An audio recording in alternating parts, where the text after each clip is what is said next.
Seamus Mark. I helped him design his kitchen from West Seattle. He was Yeah, such a yeah. home cook. So it shows us how precious life is. Like, Yeah, it does. It Enjoy. also just says you're getting old. I know, I know. I'm. I mean, not me. No, but I'm right behind you. But every year matters. Yeah. Then my dad just turned 90, and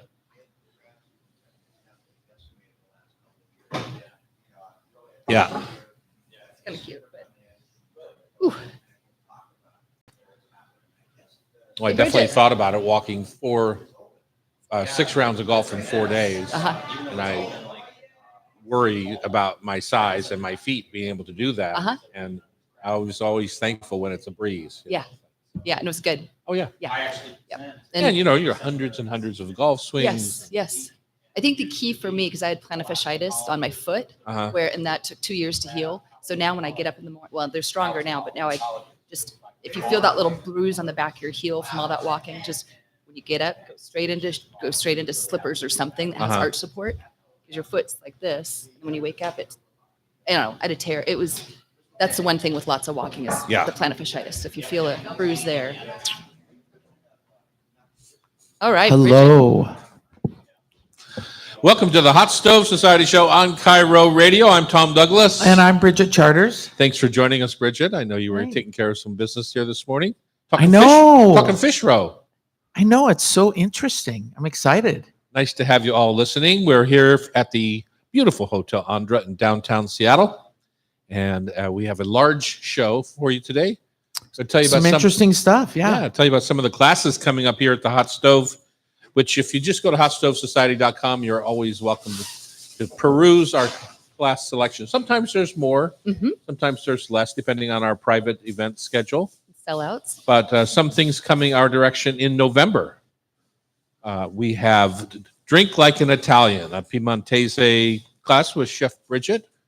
Yeah. That's a class that is super fun. And I'm excited, Tom, because I'm hoping maybe you'll stop by and say hello and talk. Well, I will try, but you asked me to bring some Italian wine, Bridget. You know how much I'd have to charge for that class if I brought my Italian wine? She says, "Can you bring a You don't have to vertical? bring. Can you bring a vertical of Barolo? They're $1,000 a bottle. Really? Yeah. Yum. Yeah, Sure. So that'd be They'd a love no. it. They'd Yeah. love it. yeah, I'm sure they would. Anyway, if you want to come on the first, we'll explore Italian wine.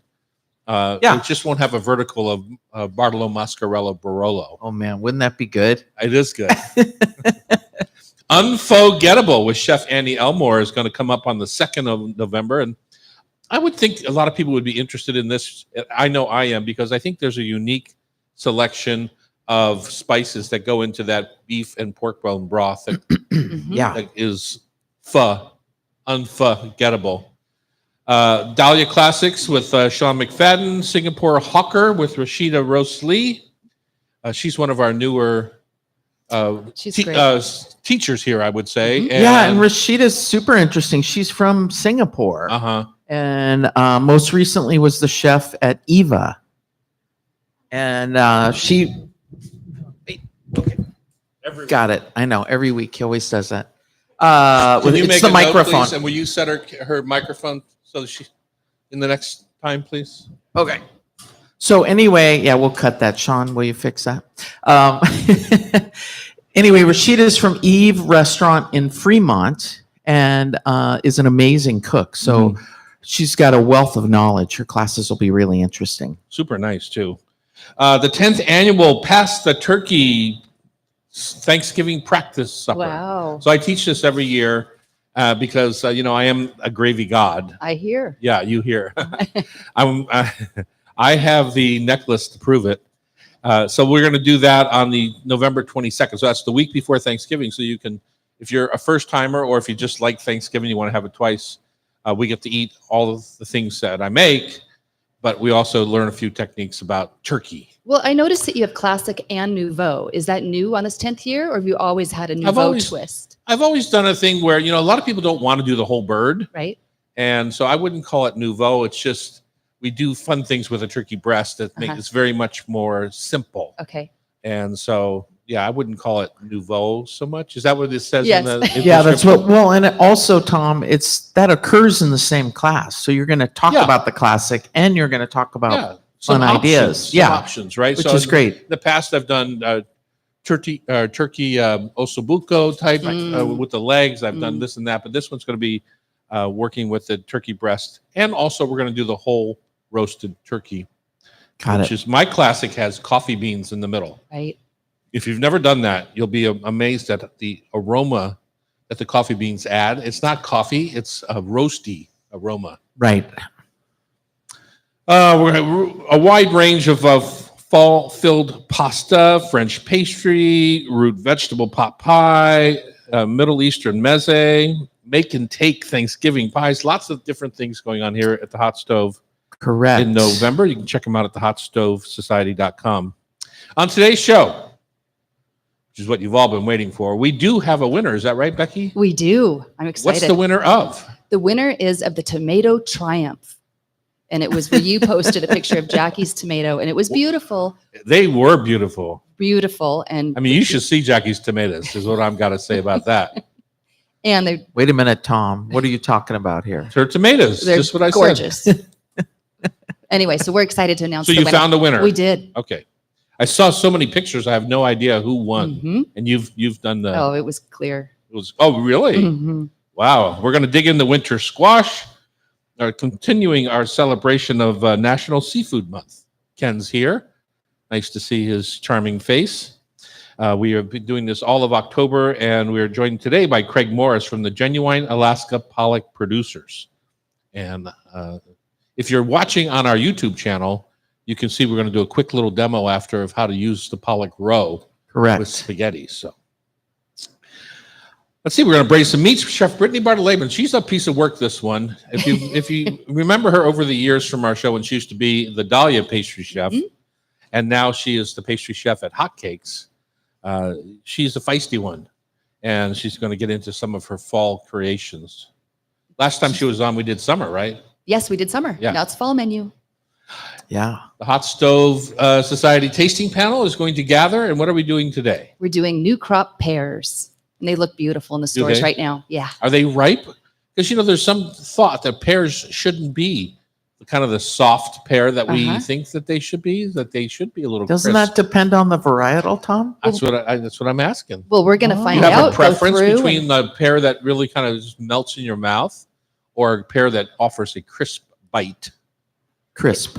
Because I like a soft pear Mhm. because if I want crisp, I'll eat an apple. But generally, They're I so like I'm different. kind of among that camp unless it's in a salad. But we'll have some. unless it's fun in a explain- salad. Mhm, then I like it crisp, I do love a roasted pear. and that needs to be crisp. Well, it needs to start crisp. Okay. And then Cynthia Nims is here. Hi, Cynthia. Nice to see you. She's here to talk about preserving family recipes, which if you've ever come to a class here and you've gone out to our hot stove Lobby lounge there, yeah. in the lobby, you'll see my collection of recipe boxes up on the wall. And it says right there, don't let the recipe box die with you. Mhm. It's true. We're going to talk about what that means when Cynthia comes on the show later, because she's of the same ilk, I think. Okay, taste of the week, Bridget. You want to go first? You want me to? No, you go first because you've been on the road. Well, I have been on the road, but it wasn't for restaurants. It was for golfing. But they have And good the, food down The taste there, of my don't they? golf game is a little bittersweet. I won money, but I didn't play very well. And Which, how much you know what it that did means? cost you to You know what win that money? means? You win money and you don't play very well. Everyone you play with sucks also. What does that mean? What? That you had to pay a lot of money to lose money or to win money? Yeah, you pay Were thousands. you playing skins? I played everything, Oh. Bridget. Yeah. Anyway, I won about $180 over the 6 rounds of golf. That's kind of terrible. So You put 1,000 in. Good job, Tom. It sounds like you lost. If I'm doing the math, if you put 1,000 in and you got 180, or did you get 1,180? I'm not even talking to you for the rest of the show. That hurt. My taste of the week is from a little restaurant that I think most people wouldn't ever stop at. I think that's an interesting thing because it's part of the way I got to know our current Chinatown and Little Saigon and Japantown and all the places that sometimes people are a little scared of because they don't speak the language or they're intimidated by their not understanding what the menu means, and instead of just kind of going and exploring. And so we all have our things that we'll just jump right into. Like some people will go on a hike and they'll just go right up the side of a mountain. I would never. I would, yeah. It's just like, for me, a restaurant kind of off the beaten path that kind of looks a little funky, maybe A nice from challenge. the outside, is Yeah. a little bit of a challenge, and especially with a cuisine that I don't know much about. And so I went to, or we had actually ordered from the Indian Nepali Kitchen on Aurora Avenue, right at the Crown Motel. Wow. Wow, 95th and Aurora. And, frankly, probably would never have stopped there, except Dev Patel was in town Oh, fun. and he wanted to try it. So he called and ordered some stuff. And, man, pretty tasty. Oh, And what'd you have? Well, I always lament the fact that Indian food is generally still in a stage like Chinese American food used to be. Chinese Right. food and Vietnamese food has really kind of jumped out of their shell a bit, and we're seeing more Right. more interesting things rather than the mainstream. Indian food and Pakistani food and Nepali food, to me, hasn't really done that. And this, I'm not going to say that this place is jumping out of any barriers but it was really a delightfully delicious chicken curry. I had the whole momo chicken. That's JHOL, like a chicken dumpling that's been braised. I had the dal, which I think is a good sign for any restaurant from that area of the world. Their dal and how delicious is right, it? right, Because right, it's the yeah. simplest little lentil dish, like a soup. Their dal was really thick. I've had it both ways, so I'm sure it depends on what area of the world. And then I had the goat curry, which was quite Oh, man, I delicious. love goat. Yeah, quite delicious. So there's lots of things you can try there. I just thought I would give it a shout out. I haven't tried it a whole lot, but I think it's worth stopping at. That sounds so good. So 9525 Aurora Avenue North. 95th and Aurora. Okay. Yeah, and you could do a staycation. You could stay at the Crown Motel, which is right behind it, Pass. and have a little Indian Nepali supper. Okay, I'll be quick. Yeah, you have to Mine be at 1 was from this past weekend. We did the Food Lovers Vietnam, and that was a tremendous, So fun. tremendous event. Annie Elmore did an amazing job, and the presenters were amazing. And my taste came from that, and that was it's on Lam Bistro over in 65th and Ravenna area, right by the Whole Foods. On Lam Bistro, and they did a cuttlefish. Basically a fried calamari, but they use cuttlefish because it's thicker. And they did a salted egg aioli. And man, I love fried calamari. I don't remember what else they did. That's all I can think about is I got to go back. It was so delicious. And they did this amazing kind of savory batter. You had it, Oh, Becky. yeah, it was so good. And they did a savory crepe. And what I loved about that's that, what they did. what Yeah, I I love- couldn't remember. about all the Vietnamese food is they have these big trays of beautiful Fresh vegetables. fresh herbs and vegetables and sauces. And it elevates the whole plate. It was so The good. table. Yeah. Yeah, that's really changed my cooking styles. Those trays of fresh herbs and green leaf. And It was good. all right, Yeah. up next, the Tomato Triumph Photo Contest results and winter squash right here in the Hot Stove Society kitchens on Cairo Radio 97.3 FM. Perfect.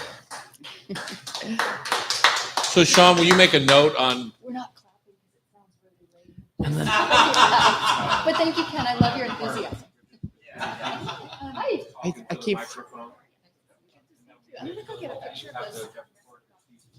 stubborn. Great idea. Yeah. He wants it like this so that I'm looking at him. She looks at me when she's talking like this.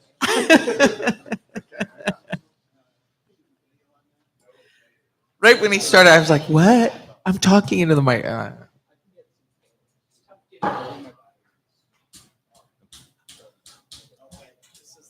Right in the path of the camera, though.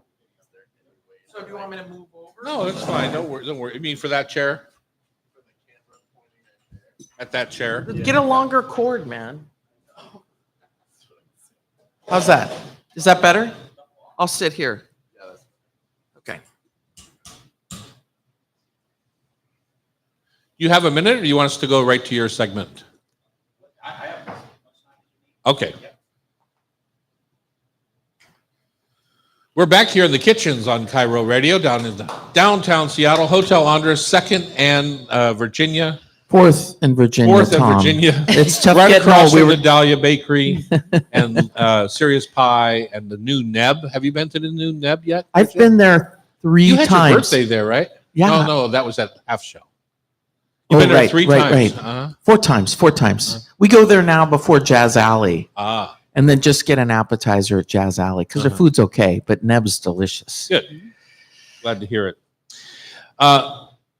Bridget, not Bridget, Becky. Yes. I'm not used to having you back from France yet, I guess. Tell us about who won the tomato contest and my wife's beautiful looking tomatoes. Well, Jackie just walked in. So good timing. Oh. So last week, we posted a picture of Jackie's perfect homegrown tomato, and Tom challenged listeners to top it by submitting photos of their own homegrown beauties. He was skeptical that anyone could beat Jackie's perfect tomato, but if someone did, they'd win 2 tickets to a live recording of the show and an overnight stay at the lovely Hotel Andra. Well, we were blown away. Sorry, Jackie. We received stunning photos showcasing a variety of tomatoes, vibrant in color, beautifully sliced, and even featured inspiring dishes. Thank you to everyone who participated. And now the winner is Danelle DeMarco and her tomatoes grown in the south end of Rainier Beach. Congratulations, Danielle. Donnell, that's all. Donnell. Yes, Donnell DeMarco. Which presentation was hers? Because I saw multiple tomatoes that all looked They look amazing. beautiful. What was special about Donnell's is she had 3 different varieties. Jackie's had one gorgeous variety of a red. She had a yellow, a red, Oh, I and saw that. a green. And she did that beautiful salad, She right? did a caprese, and then she did another one with other types of tomatoes on I think it was a bagel maybe with some Right. some kind of Right. cream And it's cheese or something. amazing because what I wanted to know was where exactly on her property is she growing those tomatoes that they're. So you're gonna sneak by or what? Yeah, I'm like, what's your address? I want to come see. Actually, I mean, I know that you're supposed to plant tomatoes here in Western Washington, so they're on a kind of a south-facing wall Right. where they got not too much cool breeze and it's nice The and warmth. warm. Yeah, We'll have to reach out to her and find out. yeah, 'Cause because that's they were like beautiful. California, just big and beautiful. Yep, all different It sizes. wasn't a super hot summer, right, for tomatoes? It was a pretty good year, but and then the other pictures too. Caprese was popular. Uh-huh. And just what I loved about homegrown tomatoes is they're just red or whatever color they are all the way through. Yeah. Beautiful. Yeah, and I was running around a couple of nights ago because the rain was coming in, and I had Mhm. some tomatoes that were ripening up. They'd split if Well, I didn't want them to split, and some were kind of that pale orangish red. So I was running around getting them off the plants, and then I have them in the windows around the house. ooh. You know, Well, it was a beautiful season this year for sure. So congratulations to Donnell DeMarco. Thank and you. what does she win? She wins an overnight at the Hotel Andra and 2 tickets to the hot stove. Oh, we'll get to meet very her. fun. Yeah. Oh, very good. Okay. That'll be great. We good on that, Sean? We're taking a moment of break. Okay. Okay. Everything's okay here. Yeah, he always does this. Never. So, anybody wants to?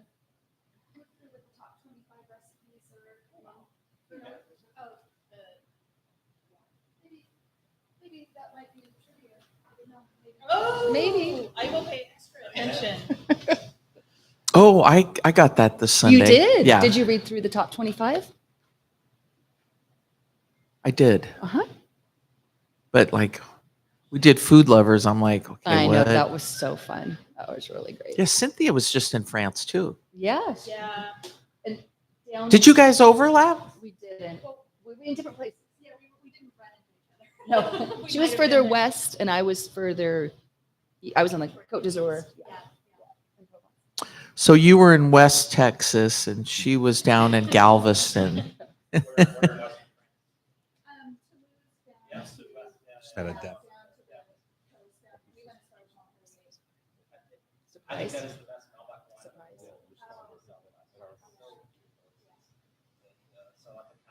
Okay. Where are we? So we just announced the prize winner. So then you could just say How much time was left? he can cut it because we just kept talking. So probably. Sorry, we just had a death in the family, so we're just like, Oh, shoot. Jackie's a little wound up, as she should be. What is that? 6 minutes.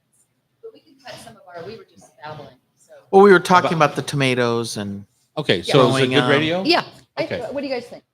the tomato segment. Yeah. Good. So then, if you could just congratulations to Donnell. Donnell.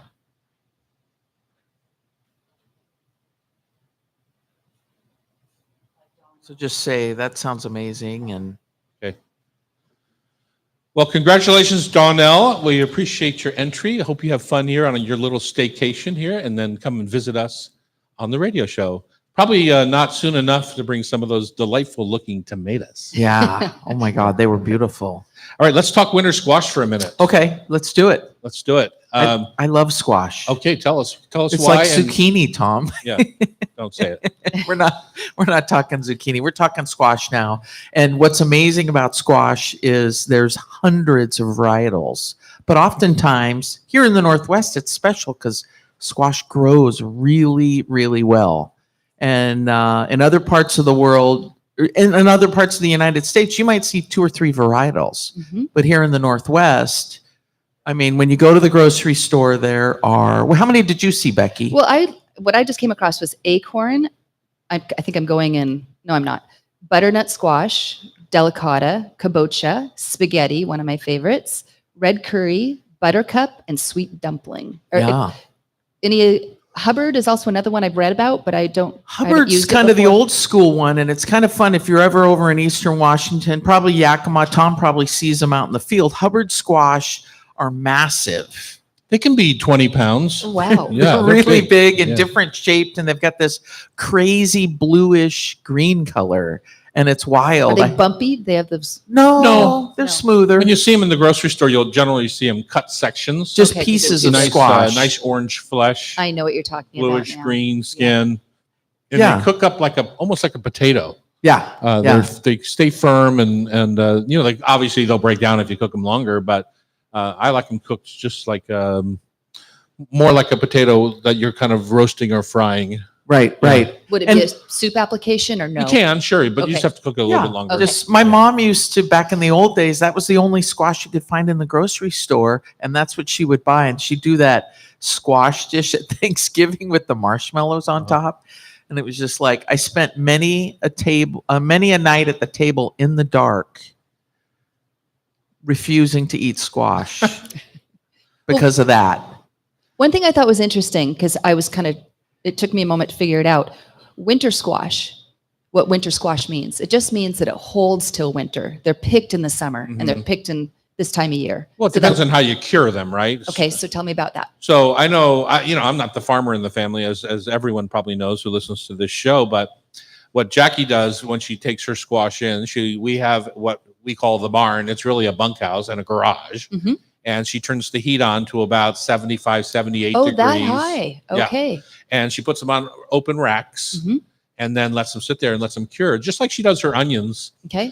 for a week to 10 days, at the most 2 weeks at that temperature, and that hardens the shell. Okay. And then you can put them in a cool, dark place, and they last. That because of that hard shell, they last. And is that what all the farmers do when Yeah. you buy farmers? I don't know, Yeah. but I would think that that's That's a the pretty process. typical. If you look up online how to do it, Mhm. it's pretty much the same Same thing. formula. So Okay. sure, everyone's got their own little thing that they do, but that is generally the case. I don't want to forget to talk about acorn squash. Yes. because that's my favorite. That's what I grew up Does with. it? Is it really? Yeah. Oh wow. Well, But what about it's just a kabocha? family memory. Oh, Later in the got show, it. we're going to talk about the family history on recipes Right. with Cynthia Nims. But it's definitely the squash that I remember is acorns cut in half, Mm. oblong, Yep. and then butter and brown sugar in the cavity. Yep. Take the seeds out in the cavity, just roast it in the oven. And Mm. what my mom would do is turn them upside down in some water, and so that they would kind of steam. Oh. And then when they're cooked tender, she turns them over and lets them puts- brown. and lets them. Well, they're cooked now, so then she puts the butter and brown sugar in the cavity, and then she turns the heat way up Oh, So that's a good only tip. for 10 or 15 minutes, Okay. right? So that last part, or they will fall apart. Correct. Yeah, if you overcook them. So Yeah. you And want them to be firm but done, and then finish them off on high heat with the butter and brown sugar. that sounds great. And then what I like are the delicata, which they're quick like the acorn, but the delicata are even quicker. And Yeah. you can just cut them in half, scoop the seeds out, skin and all, cut them on the bias, sliced half moons, and into the oven with your veggie rub on top Mhm. and olive oil and a little bit of salt. And you roast them at 400 and they're done in about Love 10 that. minutes. Piles of those. They're good. All right. Okay, eat some squash. It's that time. It's not July anymore. When we come back, we're going to talk Manteco spaghetti. Yum. Yum. Because it's time for celebrating National Seafood Month with Craig Morris, CEO of the Association of Genuine Alaska Pollock Producers. On Cairo Radio, it's the Hot Stove Society Show, 97.3 FM. All right, you have to.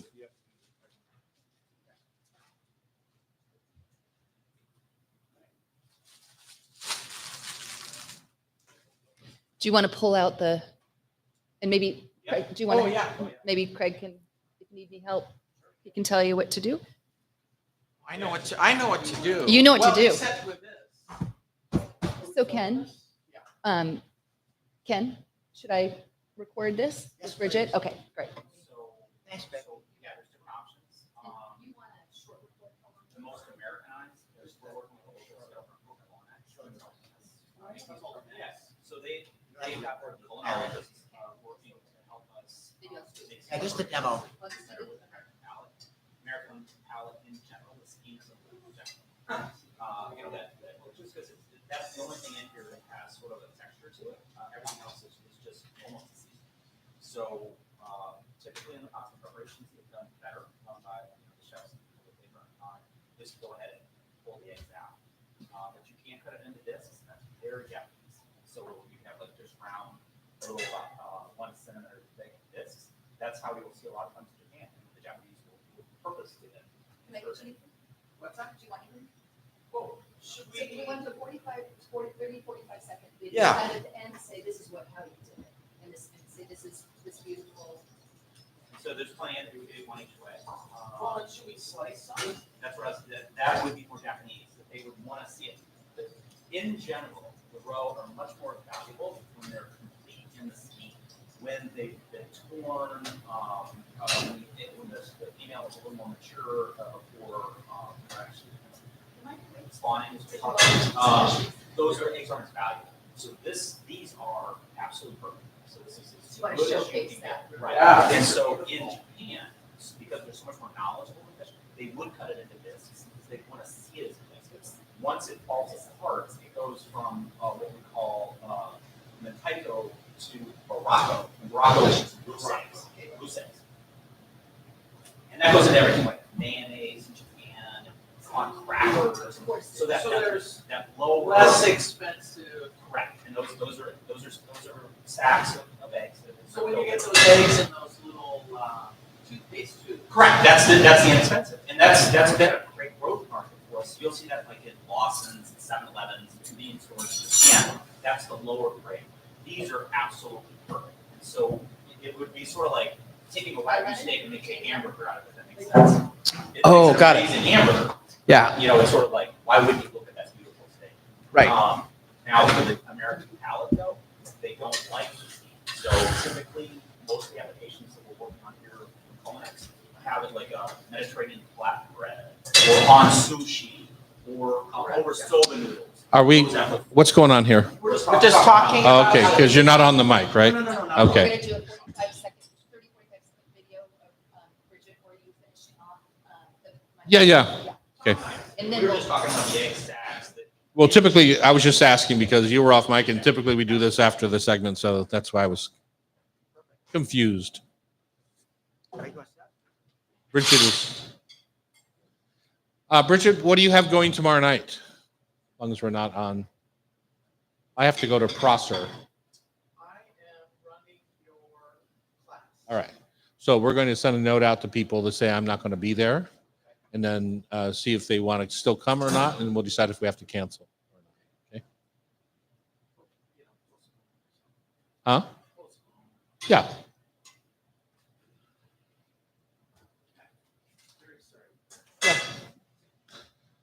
Okay, so if I slice this, Yep. I'm familiar with this from Italy, the mullet row. That's exactly right. Or the shad row. So you can cut those into slices, and that would showcase that it was a beautiful sack, about 1 centimeter, maybe a little thicker than that, just to keep the disc together. Yep, that's beautiful. But in America, what we're finding is that they want us to go ahead and squeeze the egg out, and then in the pasta, that would be what most Americans would prefer. That's what we do This, with the. this showcases the fact that it came from a perfect, what we call skein, a perfect sack of eggs. And the Japanese just like to see that. They appreciate that it came from this a perfect sack. And that's what makes this particular package so valuable. Is this part of the row auction or is this? Yeah. Well, the row auction's raw row. So this is cured and spiced. So this got isn't what you'd see at the auction at all. Got This it. has gone through the entire Japanese process to make mentaiko. But at the auction on Pier 91, that's where you'll see all of the raw row sacks, which are beige, much more beige in color.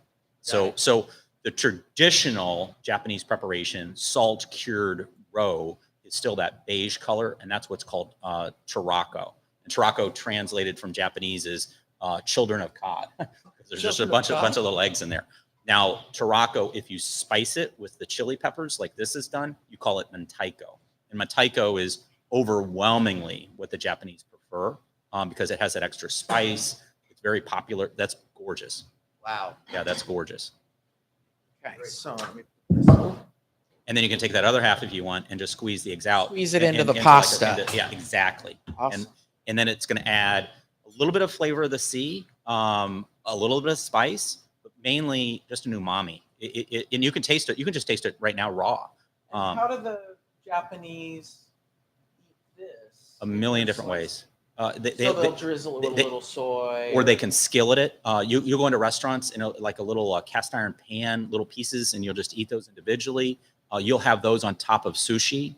A million ways. It's served. It's unbelievable the variety of ways that mentaiko is consumed in Japan. It's traditionally given as a gift. It's a very popular gift between. You take this. Correct. Yeah, exactly. And a lot of the boxes, like if you go to H Mart, right here, you'll see some of them are wood, beautiful presentation. Correct. And so, you'd bring it over to somebody's home. They go back into the kitchen. They come back out in some magical way that they've decided to serve it back to their guest. Wow. Yeah. That's beautiful. Isn't it wonderful? Oh, Yeah, did you just try it? Just a little bit of lemon juice. Yep. A teeny bit of yuzu and a teeny bit of soy. I mean, it's great. You want to try some? Wow. No, it is. It's an amazing Some, product. a strainer and stuff. I was just going to go back into the bowl, but I could take some plates. You want to grab some plates? And then, Cam, will you grab some forks? Zest in here. So we can do this now. So, traditionally eaten raw.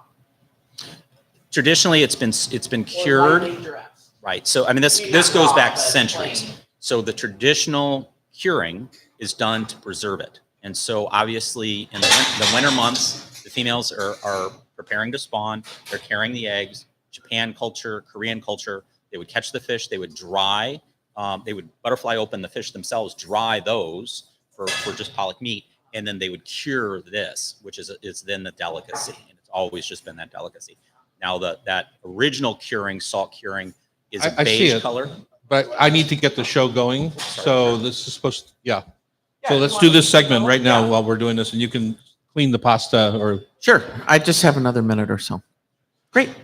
All right, we're back here in the kitchens here at the Hot Stove Society show. Bridget's got a couple of pots going here, and it's time to celebrate National Seafood Month with Craig Morris. He's the CEO of the Association of Genuine Alaska Pollock Producers. And if you ever think that somebody just gets a job because they wanted it or graduated to it, sometimes they get the job because they know everything about the product. It's amazing. Listening to Craig talk, it's just astonishing. Yeah. Because I don't know much about what he's brought today. So, Craig, tell us what we have in front of us. I have brought, Lean forward into the mic there. No, Yeah. just pull the mic to you. Cameron, you have to every person. There we go. Right in. Make you There bet. we go. Perfect. We're good? good. Perfect. All right. So I have brought a package of seasoned and spiced wild Alaska pollock roe, the eggs from the fish that is prepared in a way the Japanese called mentaiko, which translates to spicy cod roe. Yeah. Mhm. It's amazing. I've never seen this product. I mean, we're familiar with Tobacco, but I've never seen this product in the store. So you said you actually cured and seasoned. So do you have different flavors or is just the one flavor? Yeah, so this is mentaiko is spiced with chili flakes. Okay. And so it has a spice to it, and Okay. we'll pick that up in the pasta. A very traditional application is called tarako, and in tarako they don't use the chili seasoning, so it's just salt Okay. cured. Uh-huh. So this is a ancient Japanese method of preservation of the roe itself, Right. so that it could be preserved and then enjoyed long after the fish is caught. That's amazing. And if you're Yeah. watching on YouTube with us, you can tell, I mean, it's the whole egg sac that's been cured and then it firms up when it cures. And so it's actually sliceable. Yeah, these are absolutely beautiful roe, what we call in the skein, beautiful roe sacks. This is about as beautiful as mentaiko can get. This product is actually produced by a local Seattle firm, Young Ocean. It all comes from Alaska pollock roe that was caught in Alaska and went through the auction that's held each year here in Seattle. Can you tell That's- us about the auction? Yeah. It's really a beautiful thing to see. So all of the firms that harvest Alaska pollock up in Alaska during our A season, which are the winter months, late January, February, the females are carrying the roe sack. This is without a question the most valuable part of our fish. That's all harvested, very carefully packaged, and then samples of basically containers of these roe are brought into Seattle, and the Japanese buyers, the South Korean buyers, they fly in and actually in an auction, a live auction, buy up that product to then ship over. And overwhelmingly, our roe goes to markets in Asia. Uh-huh. And is that something we can come watch down at the pier? Absolutely. I know, It's a Becky and I are beautiful going. Yeah, thing we to are. see. We've done some blogs on it before with the Port of Seattle. It's a really beautiful thing to see the buyers come in. It's a very traditional Japanese process of they want to see the product before they buy it. They all put in their bids on it, and it moves on from there. We might have to report So- on this next year. I know. exactly. Terminal I know. 91. And so wait, Craig, you were telling me earlier there's an A season and a B season for pollock. You guys fish year round? Well, we have two distinct seasons. We give basically the fish an opportunity after spawning, after that A season, to go out and have their babies and basically raise up. And then when the fish school back together again, that's when our B season starts. So the A season starts at the end of January, as I said, January 20th. Right. And that's when the females are carrying the roe. And when does that season end? When you hit your catch? Correct. So we are a rationalized fishery. So we basically have a set amount of fish that we can catch each year. We do that as a part of our sustainability commitment to ensure preservation of the biomass, to make sure that each year we're able to bring this harvest to market. And we've really learned from some of the mistakes of some of the other fisheries around the world that have seen reductions in catch. We're very stable. So we start fishing, as I said, in the end of January. We're usually wrapped up early spring, and then allow during the summer months the fish to go off and do their thing with the things that fish do. And then we come back late summer and start our B season. Obviously, in the B season, there's no roe, but Alaska pollock goes into a variety of other things, from that McDonald's fillet of fish to surimi seafood, to products that we ship around the world. The majority of our production actually is exported. So this is the most consumed wild caught fish on the planet. It's largest certified sustainable fishery on the planet, and we're really proud, that both Seattle and Alaska play such an important role in the harvest of this wonderful species. Yeah, no kidding. I've never used it. I've used a lot of pollock fillets, and Ken has been nice enough to get me a box of those once in a while. And I know Chef Terry used to use a lot of pollock fillets. And it's a little bit like cod in that a white fish that you can pretty much do anything you want with. It carries the flavors of whatever you do to it. No, that's right. For the fillet, its mild taste is what makes it so versatile. That's really why that it's really grown in popularity and name recognition in the last few years, both domestically and abroad. And where can listeners find this Manteico. Manteico, right now, you'd find it basically at any Asian grocery store. It's very popular within the Asian community. We're actually working with a Seattle firm, Culinex, on some recipe preparations that would maybe be a little bit more, frankly, acceptable or craveable for the American palate. And so hopefully we're going to start seeing this product in more than just Asian grocery stores and more than just Asian restaurants in the future.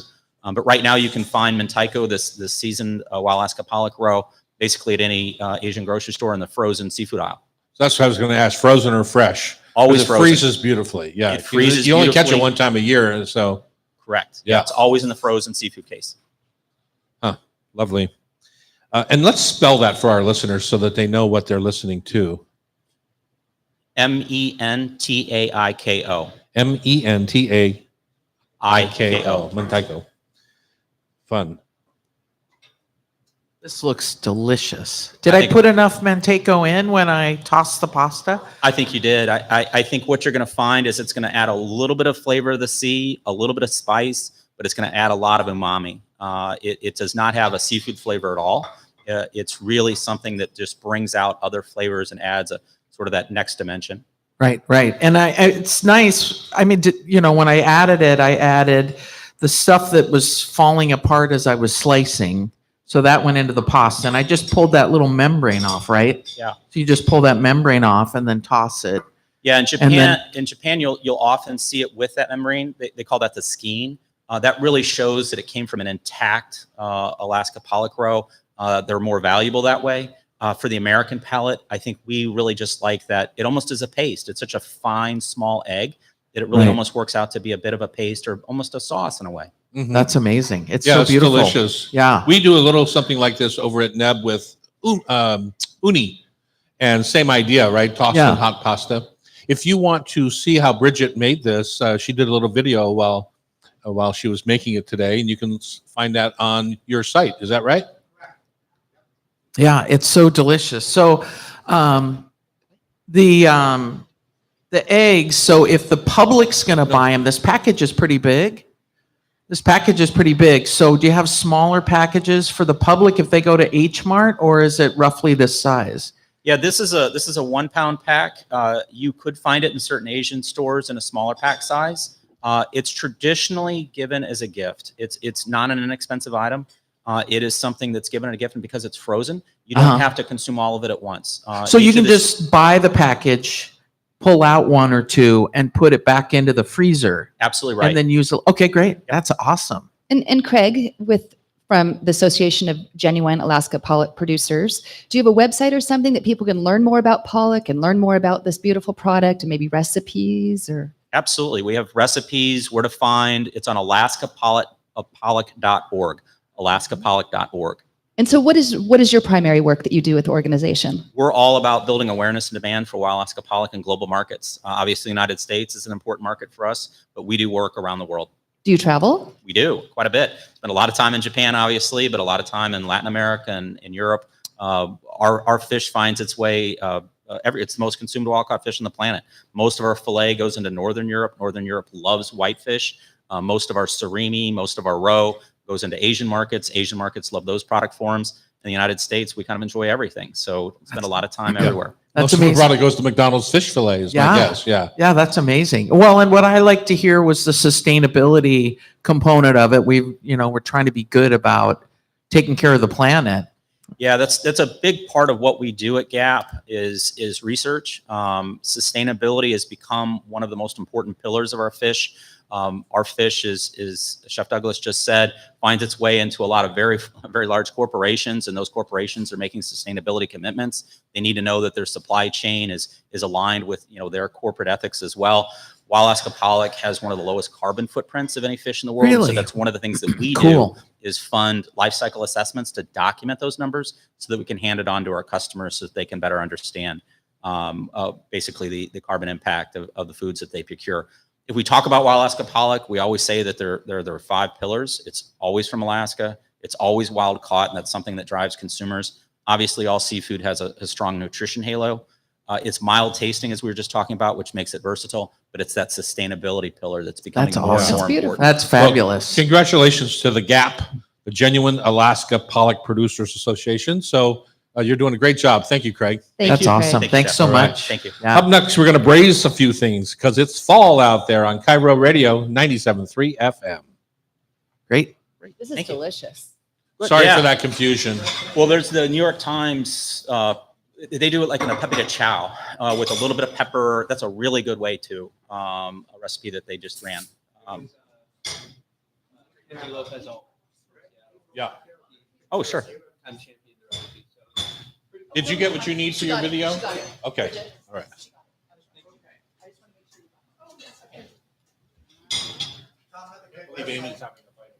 I'm not, well, I was gonna take a picture, but I will. As me? Okay. Yeah. Yeah. Okay. Can I take a picture? Sorry for that little confusion there. Is Jackie still here? Or did she take off? You bet.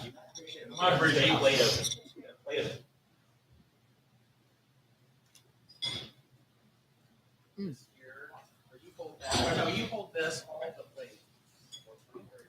There you go. Have the plastic down. Perfect. Thank you. Happy Pollock. Oh, that's cute. Awesome. Thanks. All right. That's a great picture. I know. I want to try it. Is Morgan working today? She's on location. Is Kat working today? Yes. I need someone email class representatives tomorrow night and say that Bridget is going to do the class. If they want to cancel, we're going to get credit. Did you get some, Cam? Oh, I got it now. Thank you. But I think Kat's been hired to do these things. So she should be able to handle that. Nice job. Put some of that on top. Oh, good. Did you taste it? I didn't put it. Let's get a dish. Yeah. It's funny because it's really. Amy, could you write a little job description from ET for what Kat's role is? Or do we all, I don't have a clear understanding. Can you have ET write a job description of what he's asking Kat to do? Because I don't have a clear understanding. Oh, sure. It's going to become something. Okay. So I can write that down. Yeah. Just like bullet points, okay? Yeah, because, I don't know if I can call her. I don't know anything about it. 100%. Well, I don't know. What I'm saying. She might be listening now. Hi, Kat. Could be. Hi, Kat. We miss you.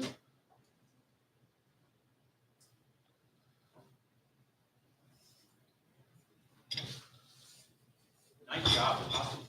Mm. So good. Doesn't even need cream like you said. Mm-mm. The butter. I just did butter. I like the egg in there. That to me is what really made it. Oh, shut up.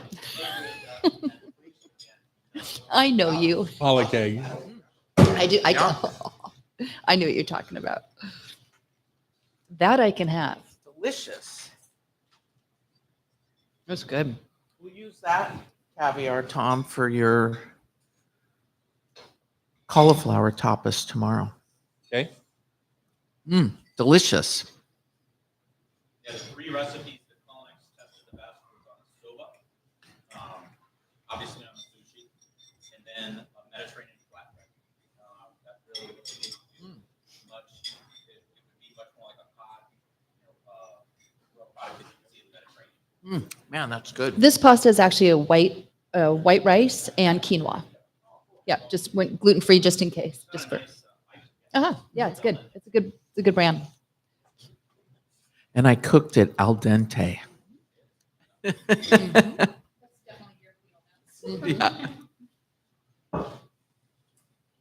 Delicious. And we're back in the studios here at Cairo, Hot Stove Society Studios, downtown Seattle, 4th Yeah. and Virginia. Come see us sometime. We're happy to have you.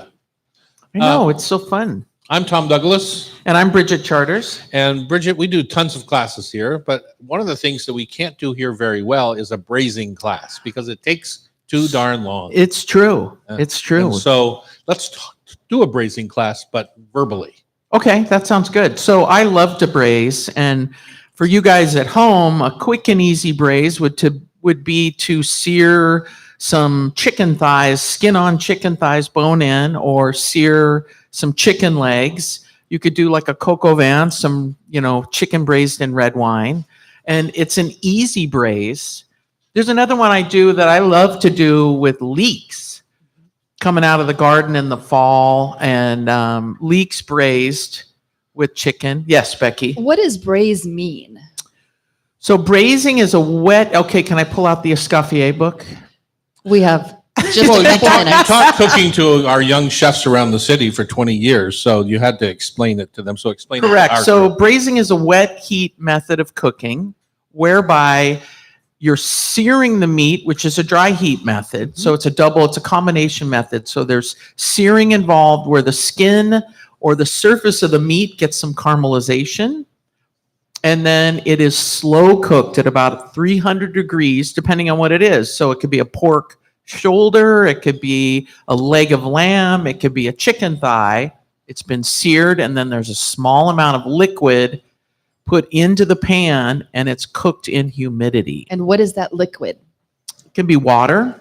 For the Latin, for Mexico, they use water. They don't have a whole tradition of stocks, but Same with Asia.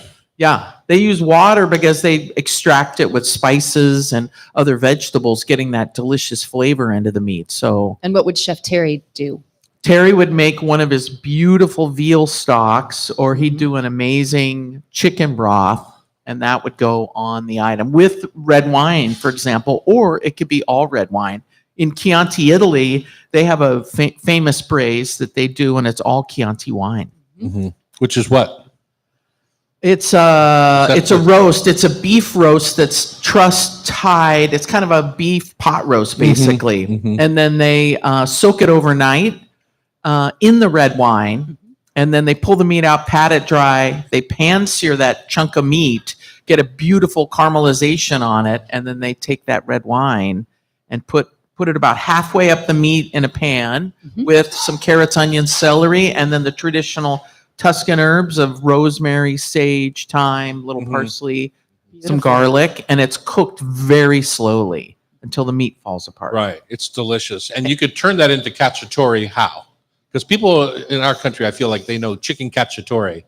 No, beef cacciatore is amazing. So you're I just said dicing chicken. up I'm just saying, but Oh, how would yeah. you turn that process? So into cacciatore cacciatore. is generally red wine, but how would you make it into a cacciatore and not this A big wine roast, right? For Because to me, you need a little bit of roux, a little bit of tomatoes, some bell peppers, and some onions, yeah, and that's like the hunters or the yeah, but hunter they add style.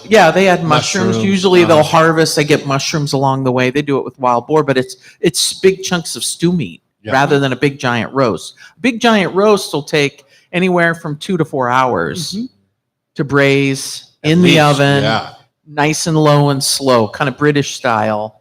Whereas a stew, depending on the size of the meat, again, still low and slow. Can't speed it up. Can't boil it, right? right. What would happen if you did? Makes it super tough and rubbery. So the collagen didn't break down. And all the fat just cooks out, and then the fat's in the liquid, and then you've got this sinew, this lean meat that's had all the fat cooked out, and It is just an is art. never gonna soften up on you. So braising is super fun in that it's something our moms did. I don't know if your mom had a crock pot, Tom. I don't think she did. Honestly, we had a beautiful stove. Why would you need one? But she definitely had a Dutch oven, which is right. similar in nature. You probably cook a little higher in a Dutch oven because you're on a burner or in the oven than you do a crock pot, which is super low and slow. A crock pot, you probably go double or triple the amount of hours that you would 200, in a Dutch 250, oven. yeah. 180 to 200, honestly. So Yeah, and those crock pots, I mean, in the Midwest, they'd put it on and out the door. Pre-crock pot was sliding that pot into the embers of the fire and letting it go overnight. So how do you justify? A lot of people want to speed up the event, and so they'll use a pressure cooker. And to me, a pressure cooker does similar to what you were talking about, which is it sucks the fat out of the meat. How do you justify a pressure cooker in your kitchen? Because I have one, and I literally have used it once in 20 years. I don't own one, Tom. I'm Okay, sorry. Yeah, I just don't.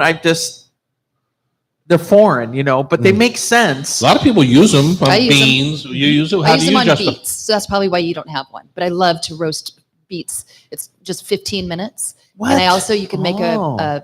a mushroom risotto pretty quickly that only uses a quarter cup of Parmesan cheese. It's creamy. It's delicious. So Mhm. I've experimented a few times. I've had some fails, but those are my favorites. Yeah, my friend Lucio over in Italy, when I was over there visiting in October, he's like, no, let's do braise. They had some mushrooms and he cut the meat into smaller chunks. So he like a 4x4 chunk and figured kind of a big portion size, not stew, not roast. And he packed those in the pressure cooker and then did kind of a fat rich liquid. So as the meat cooked, it absorbed that fatty liquid. And so it was more unctuous, you know. Now, when I buy a 7 to 10 pound pork butt, which is Yeah. it's a whole pork butt with the blade still in, I always like it bone in. Bone in. And yeah. you see them. And honestly, if you were to see how much bone is in a bone in pork butt, and look at the price difference, you'd go crazy. Because Because there's a lot. it's really not very much. Oh, it's not. And they charge a lot more for the boneless pork butt. Point is, if I'm making, say, pulled pork, Right. which isn't a braise as much as it is a slow roast, I like to cut that into thirds so that I get my seasoning around All 3 of it. times as much of the Oh. pork roast. And I would think when you're browning something, to have more brown, like on a 5 or 8 pound piece of beef, to do it. If you're going to cook it low and slow, it really doesn't matter the size of the roast. You're going low and slow, so it's all going to come out. But Correct. that way, you get to brown more of the meat. Right. And I And add think that much more a flavor. lot of people make the mistake of submerging that meat in liquid, and the ratio of weight of meat to the amount of liquid, it's too much, and the meat bleaches out then also. So it's Mhm. super important. Mhm. Like when you just an inch up the meat. So if you're doing little pieces or a big roast like yours, an inch up the meat. I never thought about that. I don't know why it would make a difference. Like if you do red pork, Chinese red pork, which is a slow braise of a pork butt, that's Uh-huh. generally covered in the In the liquid. liquid. What I don't temp do you do it understand at? what's happening. I do it at 300, 275, something Ah. like that. But I don't understand what you're saying is happening by going up a quarter inch on a 4-inch roast. No, or not a quarter an inch, like on an a 4-inch inch. Or, roast. yeah. So what are you saying is happening to the meat when it gets submerged? The flavor in the meat versus all of that liquid. Now, in Asian cultures, it's my guess that that broth is as important as the roast, Mhm. you know, and having all of that broth, you know. But if you're making a nice roast and you need enough sauce, you need enough liquid for a sauce, then you don't need 2 quarts of liquid Right. covering that meat item. Also, all of that liquid's going to dilute the flavor of the meat. Hmm. And when do you put in the veg? I have that look on my face like I used to have with Terry sometimes when he talks He about does. Well, when he I started spouting old wives' tales in my no, it's not a wives' tale, Uh-huh. you know. But what folks could do is check like Kenji's books, you know, Food Yeah. Lab, or check. I Chow love, Ching Chow's got a good red pork recipe in her book. yeah, or Chinese, what's it called? American soul food, Chinese soul food, Chinese soul food. Chinese Yeah, soul food. yeah. And the other one is Harold McGee on food and cooking, and it's a great. It's in paperback Ooh, now. there's a name you don't hear very often It's anymore. such a good book, and there's a whole chapter just on braising and the science of it, and that's what got me using less liquid, so the meat's less tough. Interesting. Well, you do need some of that sauce or broth to go over your rice. Like if you're making that red pork. The you red need pork, it something makes to go over the sense. Yeah, rice, and then they turn it into soup the next day, so it makes total sense. All right, one of my least favorite guests is coming Oh, on not next. true. Brittany Bartlehaven is here. She's the pastry chef for Hot Cakes. And we're going to talk some fall menu items, prepping for Halloween. What the heck is white chocolate? I get that question all the time. Really? On Cairo Radio, it's the Hot Stove Society Show, 97.3 FM. That's cute. Hi, Brittany. Hi. Oh, she brought treats. Yay. Oh, You're going to change that, right? Hi. Hi. How are you? Super awesome. Super awesome. Oh, that's right. It's Tiffany.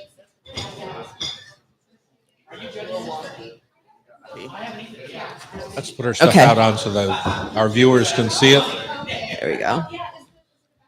Just undo the box. Nice. Oh, okay. Yeah. I went in to say hi to you the other day down in South Seattle, and they said, "Well, she doesn't work very much." I don't know. It was the weekend. I can't believe I that know. you missed Kevin her. texted me and said, Tom came by and asked why we gave you weekends off. I was like, well, he gave me weekends off too.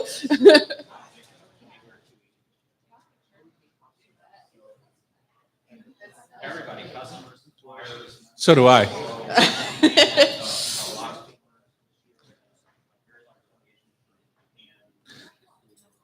How's my honey doing?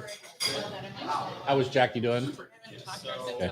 Hi, how are you? Good to see you. Better, ain't you? Thank you. Oh. Thank you very much. Yeah. Chef, thank you. Thank you very much. That was awesome. Really nice to meet you. Sorry about the whole Oh, no worries. Yeah. had a little death in the family. I'm sorry. Will you email me about that auction? Oh, I would love to. Yeah, we're Yeah. Oh, we are guests. Part of it's held out in I zoned out that one. Juicy, and then the rest of it's it's really cool. Thank you so much.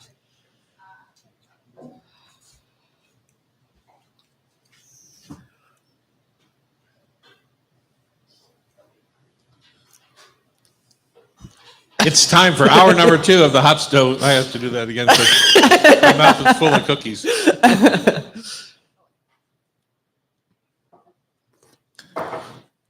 Becky, you look like you were more on safari than you were in France. Animal Leopard- prints leopard are is back. back in? Yeah. She's chic. I have to agree. Like, I saw so many animal prints in shops in France. Like, lots. Is that what you're talking about? Yeah. Yeah, just everywhere. It's Shoes, pants. Yeah. everywhere.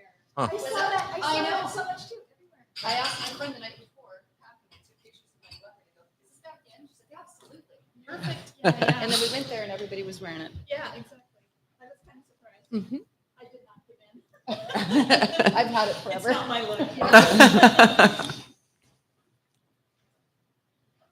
Now I'm ready. Now he's ready. Mm. There's a lot of salt on that cookie. There It is. just immediately made me We like salivate. Yeah. salty desserts. I'm with you there. Yeah. And we're back here in the Hot Stove Kitchen on Cairo Radio. Hi, Tom. Bridget Well- Charters here. Welcome to hour number 2. I'm Tom Douglas. We are joined by the lovely Brittany Bartolaban. I know I lied at the end of the last hour. She's not my least favorite guest. I mean, close, but not my least. Brittany used to work with us here at the Dahlia, and then now is over at Hotcakes, Yes. which just expanded. You have a brand new kitchen. We have a brand new production kitchen. Wow. Yeah, Oh. yeah. Over in Sodo Urban I Works. didn't make it to the party. Your That's opening okay. party. Yeah, that's okay. We had it was pretty packed. So Was it? yeah, Okay. it was- yeah. We went down to actually look at a puppy. You went to the dog adoption. that Jackie was interested in, and Yeah. I was thinking you were up across from Dick's in that building across. From Oh no, Dick's no, no. A Restaurant little further Supply. south. a Yeah, little further yeah, south. yeah. So you're at the Saltery, and there's a lot of. It's a fun little It's a shopping fun center. little area. Go wine tasting, and yeah, there's plenty to do. Yeah. So tell us about Hotcakes first, Okay. and then we'll get into some of the things that you've created for the fall. Okay. Those who aren't aware of Hotcakes Molten Chocolate Cakery, we are a local dessert company and brand. We have 3 dessert restaurants in town, one in Capitol Hill, our first shop in Ballard, and our newest in Soda, which is also our production kitchen. We also have a line of sauces and confections and take and bake cakes that you can purchase online for nationwide shipping. You can buy them in most grocery stores locally. So, Ah. yeah. Yeah, molten chocolate cakes are our specialty, but we have all sorts of other things. If you're not a chocolate person, we have seasonal rotating fruit desserts. We've got a small savory menu, but Right. grilled cheese, mac and Perfect. cheese, tomato soup, Right. just comforting things that you want if you're not in the mood for something sweet. And my personal favorite is our milkshakes, in particular the boozy ones. Oh. Yeah. What kind of boost do you add to those boozy milks? Well, our most popular are probably the Drunken Sailor and the smoked Scotch. So the Drunken Sailor is whiskey, peanut butter, and caramel sauce. Wow. And an actual sailor came in and asked for a peanut butter milkshake and then said, "Can you add some whiskey to it?" And they did. And thus the Drunken Sailor was born. And then the smoked Scotch is we actually smoke our own chocolate chips. And we just make a ganache out of that and add a blended Scotch to it. And it's super popular. Add some That's little amazing. crumbled up chocolate cookies to it. And that You could just put a little Lafroig in there and then be done with, We could, yes. That's kind Yeah. of expensive, though. It's, isn't it? yeah. Cogs, Tom. Yeah. So we also do non-boozy shakes. And at this time of year, we do our Halloween candy shake. Right now we're calling it the Bart Simpson because we've made our own Butterfinger. So it's basically like a Butterfinger No way. milkshake, but with ingredients you can pronounce. And Like, what's that process of making Butterfingers? so Butterfinger, this was we set out to create true Butterfinger, what would you would recognize as Wow. Butterfinger. And Butterfinger is essentially honeycomb or sea foam, which is you're basically cooking sugar and honey until it caramelizes, but then you're adding baking soda to it to get it all airy. Get it Oh, foamy. A little vinegar and foamy, yeah, and then you pour it out of the pot and it sets up and becomes crisp. And then the So Butterfinger, that's the same as peanut brittle, right? it Essentially. is similar, but with the addition of honey and vinegar, so Okay. it's even lighter So than it gets peanut lighter. brittle. Yeah, it's a similar process though. And if you've ever cooked honeycomb, you have to use a giant pot because it will literally Foam grow. right I've up. seen it overflow. It's Oh. a mess. It's terrible. But use a big enough pot, it'll foam up and you pour it out and it's light and crispy and it's so delicious. I've been eating it since I was a kid. They make at Bohm's Chocolates in Issaquah. They Yes. do coating. They do chunks of it that they coat in chocolate. And it's so good. Wow, that sounds Yeah. good. But when you add peanut butter to that mixture, it becomes Butterfinger. We also add a little bit of homemade graham cracker crumbs to it as well, and it tastes exactly like So Butterfinger. you sprinkle the peanut butter in as you're pouring it out. What we do is we make the honeycomb itself and then chop it up and then put it into a mixer with peanut butter and yum. graham cracker crumb, and it just forms this chunky paste that where we then to like press that into a mold and cover it with melted milk chocolate, we would have That sounds a pretty terrible. solid take on a Butterfinger. Wow. Yeah. Wow. Yeah, it's weird. Like you don't see the mini Butterfingers in the Halloween candy that often anymore. they're the It's so we were set out to. We're sad and Is sad and wanted to recreate it in a milkshake. you have Yeah. a little one. Were you fishing the Butterfingers out of? My little one cannot have dairy, and so it's I would make out like a bandit at Halloween. I get all the Snickers, all the good stuff. So here's the runts and the Skittles. Yeah. So That's funny. yeah. That sounds amazing. Now the company's local, right? Isn't it a Local couple of- company, yes, yeah. Our founder was actually a chocolatier at Theo Chocolates for years and years, and then our owners are local. Karamia, with old school Ballard, Yeah. grew up. Her family had a shop in Ballard as well. So That's awesome. Because I remember you guys came years ago to one of the Food Lovers, and it was when they first opened, and they had those jars Yeah. of the smoky chips, and Mhm. it was like, yeah, you can still wow. get them. yeah, Yeah, that's we're awesome. still smoking them in Ballard Huh. once or twice a month. They're Yeah. such a handsome couple. They are a handsome couple. they- Yeah, they're yeah. very vibrant and Yeah. They're lovely people. Super dorky, but lovely. Kevin especially. So one of the items that I've read is on your fall menu, which is a white chocolate miso. Yes, and that's cookie. what I brought today. Oh. Yeah. So we Oh. change our cookies seasonally. One of our cookies seasonally. We have our core lineup, and then we have a rotating special. So this is this fall's oatmeal cookie. I love to do an oatmeal cookie in the fall. I don't know why. That's just when I like oatmeal cookies. And this year, I just wanted to do something different from the typical, nuts, dried fruit, and I really wanted a salty take on an oatmeal A cookie. girl and so, after my own heart. right? Yeah, we're big salty sweets fans at Hot Wow. Cakes. So yeah, I mean, you'll see most of our cookies are sprinkled with Malden salt. This one has pumpkin seeds, and then I added miso to it. What do we have? and Oh, so miso. yeah, Tom's Tom- making miso. Tom brought it over. wow. Look at that. Well, I thought since you're using it, you could try mine. Mine's at the 6-month stage. Oh, wow. Okay. Yeah. And here's a Yeah, knife. listen, I'm not You can going to just take stick a- my finger in there. But Anyway, it's so fun to make miso. It's so easy, right? And you just have to be patient with it. oh, my God. Isn't that good? Yes. And that's only That's so good. It's only 6 months. And how And long it's- do you think you'll let it go? Minimum a year. Okay. Yeah. Minimum Yeah, a the year. flavor's incredible. So yeah, it's just basically like a salty umami bomb that you can add to any of your baked goods or caramel sauces or ice creams. You don't need a ton. I don't do a ton in this cookie just because we have a lot of salt in it as well. But the contrast of that with the white chocolate, I just love taking something that's delicious. really kind of maybe even on the too sweet side, especially for, in my opinion, which is white chocolate, and then pair it with the earthy pepitas and a It's big. very pretty when Annie cuts them open and the Yeah, you can see all layering the in there is oats. beautiful. Yeah, yeah. This is particularly delicious as our warm cookies. We offer a warm cookies and ice cream on our dessert menu. It's one of our most popular dessert items because it's enormous. You get 2 cookies of your choice, a giant scoop of ice cream, and then sauce and toppings if you'd That like does it. not sound terrible. It's so Sounds it's like a good. It's a lot of food, but Let's go back to the white chocolate first. Yeah. I don't want to gloss over that because it's still a confusing ingredient for Mhm. people. And I think of it, tell me if I'm wrong, I think of it as just cocoa butter and sugar. yeah, yeah. So why- Correct. And milk. Correct. Yeah. Why the word chocolate in it? Because that cocoa butter came from something, didn't it?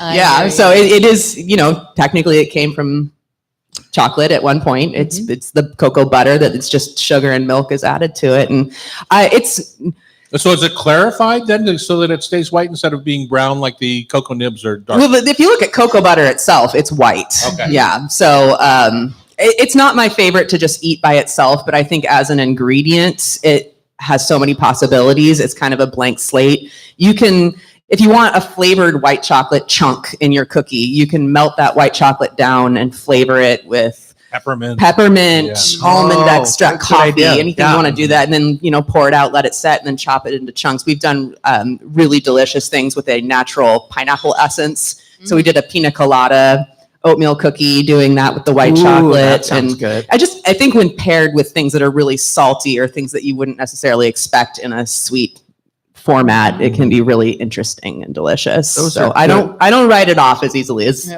some people might. But So we could go down and just buy a half dozen of these. you can. It's always a good idea if you're going to buy that many to give. Well, a half dozen isn't that much. Yeah, that's totally fine. Yeah, absolutely. Yum. You can come and 'Cause get I put them. them in and- the yeah. freezer. Yeah, Cut 'em up yeah. They're delicious. What do Yeah. you, go ahead. How would you recommend that a home cook incorporate miso into the butter or in?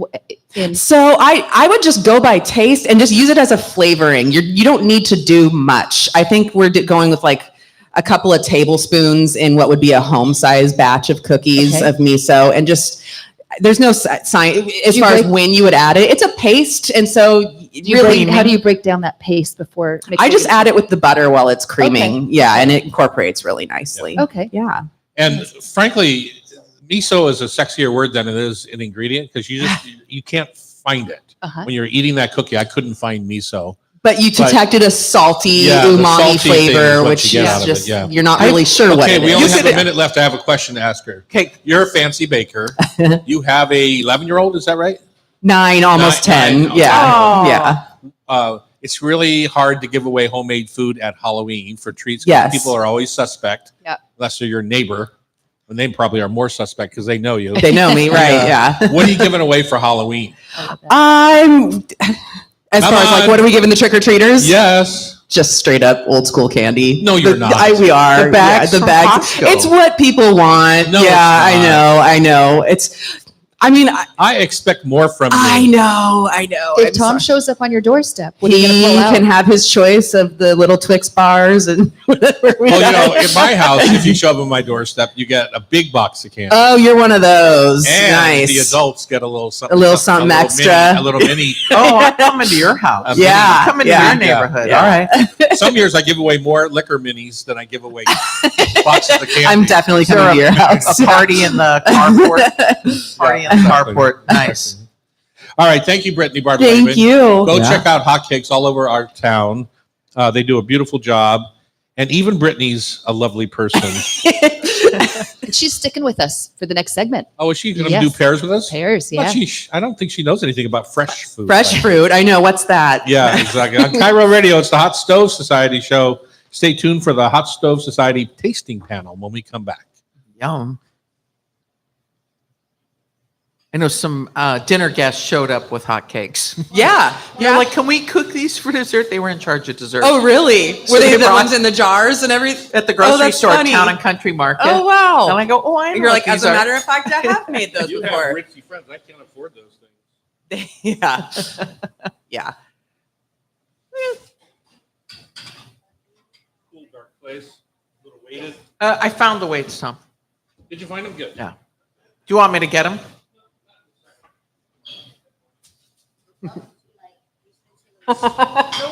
Annie.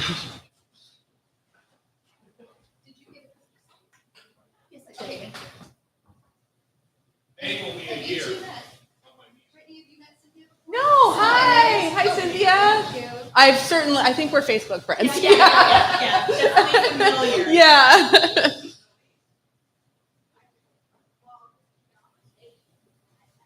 What do you plan to do with yours? I love making vinaigrettes out of them. Any kind of You're just thing. gonna take it home and use it again? Yeah, I'll make my kasukad out of it with with sake lees, and just anything. Wow. I have another batch at home, so I have 2 working. Oh, And they're getting good though. that's really It's cool. really good. Yeah. Yeah. And what's gonna happen in the next 6 months? Like what more is gonna happen? It just gets more funky. More fun. The last one I did for 18 thank months, you. and it was at a perfect spot. And is that, I don't know miso super well, and so when you see like the red types in the store. Yeah, it's just that it could be a different base. No, it could be a different base ingredient. Sometimes they're made with barleys. This is made with soybeans. Oh, okay. I didn't realize they weren't also. No, Oh, I've got a lot to learn about miso.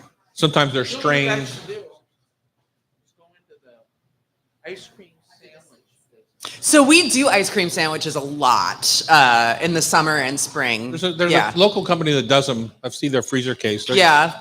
Look, if They're these too are, rich for me. It's a big dessert. Yeah. Yeah. But You could make them smaller, yeah. Yeah. Because the cookies are mushy. Okay. Yeah. We have our list.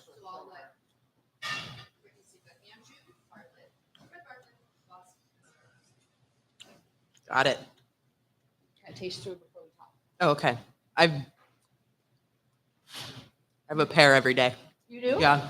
For health reasons or delicious? It's what I put in my smoothie every morning. Oh. Yeah. What- I mean, Yeah. We'll talk about it on the radio. Good idea. Mm-hmm. Smoothie, a bunch of spinach and a pear. It's just smooth and. Oh yeah. This is not showing in my mind. Oh, so that has some red on it. I was going to say this. Right. Okay. Kind of. Boy, nice and tasty. And I realized, oh, why didn't I write them? So I put them in bags with bananas and apples. And they're only 1 day, right? They don't need much more. They Yeah, don't? that's Okay. not bad. Okay. Yeah. Right on the money.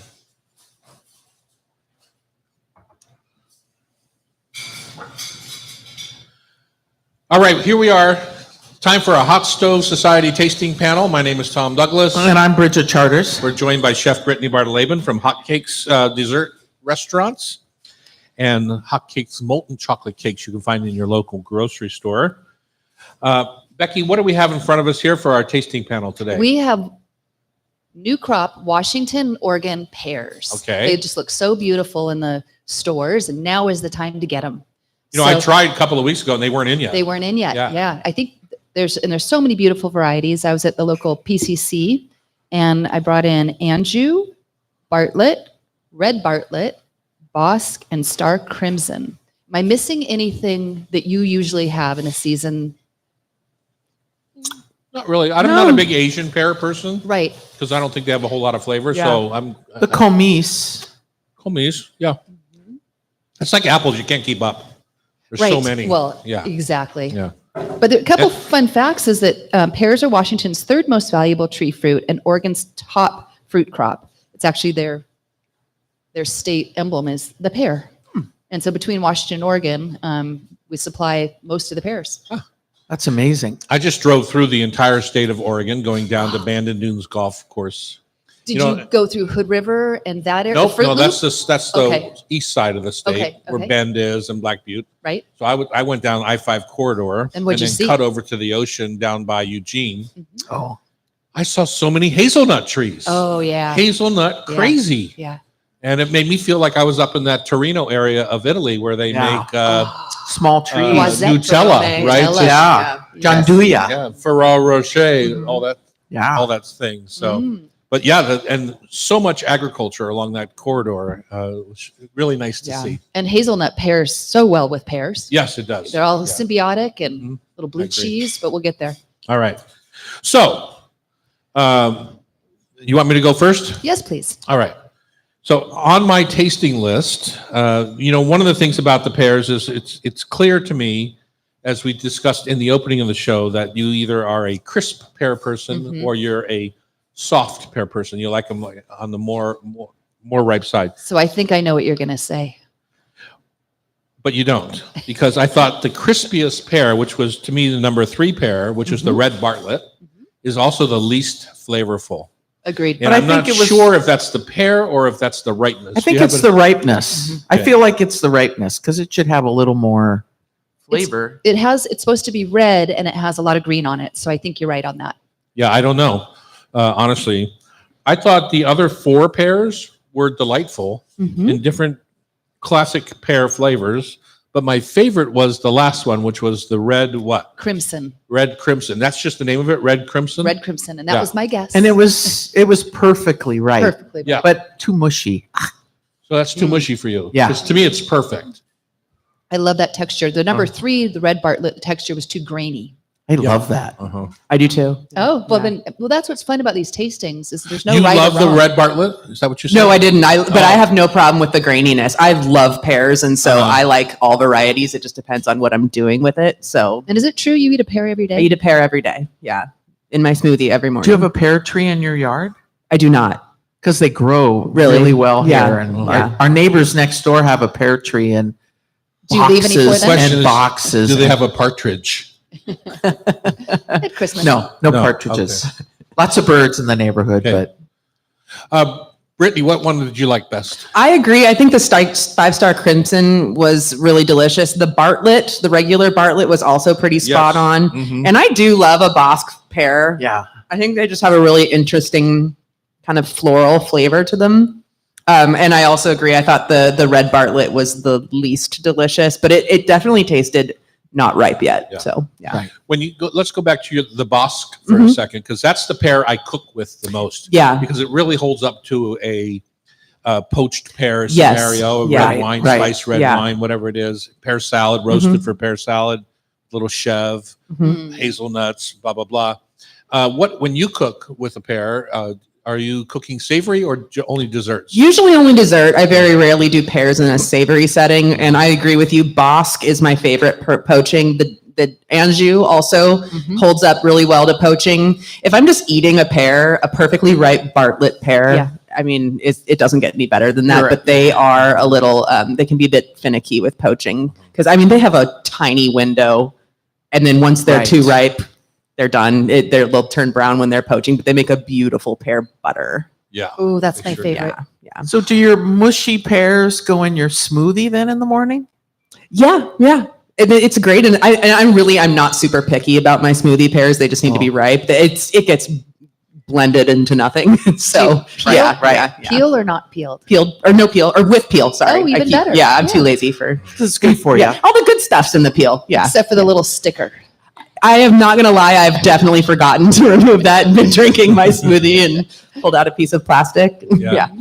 Yeah, it makes me twisted, the whole sticker thing. Oh, don't get me started on Because that. in I'd the like whole to- composting Yep. world, those things get caught in the little chopper blades Yep. up at the big composters, and they have said to me that it's their number one problem is these Are little. those All the more Those reason to damn get your fruit stickers. from the farmer's market if Yeah. you can. There's no stickers on that Yeah. fruit.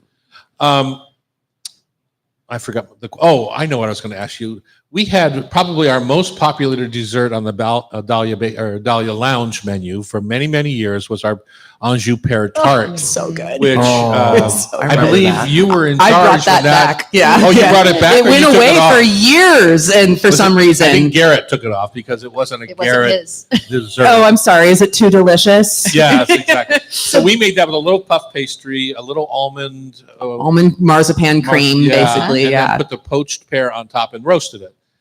Fabulous, simple dessert if you buy your puff pastry. If Agreed. you make your own puff pastry, a little more difficult. We tried to see if we could get away with buying our own puff pastry. We did a side by side taste test, and it just did not compare, Oh, even with like the really? best top of the line all butter puff dough So we could it's buy. worth it. It's worth And that's in it. Seattle Kitchen. I've made that. It is in once. Seattle Yeah. Kitchen. Yeah. Yes. Yeah. But you could do a blitz puff, right? That's what we did. Oh, yeah. oh, okay. Yeah. What's a blitz? It's sort of cheating. You're basically making a pie dough and just doing a lot of folds. You're not putting that butter block in the middle. Okay. And you can kind of get it done a lot faster. And it's a pretty good. Pretty delicious. And it's kind of hard to tell that it was made in half the time. So, I sometimes like it better. What's that? I sometimes like it better. yeah. Well, and it's kind of cool with a blitz puff. You can do other flours. Yeah. You can do like a rye Yeah. flour combination, Yeah. do a wheat flour, Yeah. and like you're getting all this crazy nuttiness from the flour, Oh. and then it makes this beautiful layered. You just are folding it in the, okay, Yeah. it's cold, great, fold it, roll it, roll it back as into the opposed fridge. as opposed to a traditional, you would do what? You're making a butter block, basically. It's almost like making croissants. So you're making a dough, and then you've got this butter block that you put in the middle and then fold it all around. And then, So, for example, if you have a 5-pound batch of dough, how big is the butter block? Is 4 pounds, right? yeah, it's a lot of butter. So it's about Yeah. 60. So all that butter, when it melts, it releases steam and all those puffy layers, but you can Right. kind of get away with it with I'm going to With try blitz and puff, sneaky. yeah. Okay, Yeah, Bridget, it's- for you, what's your pair? My favorite was the Bosque. The Bosque.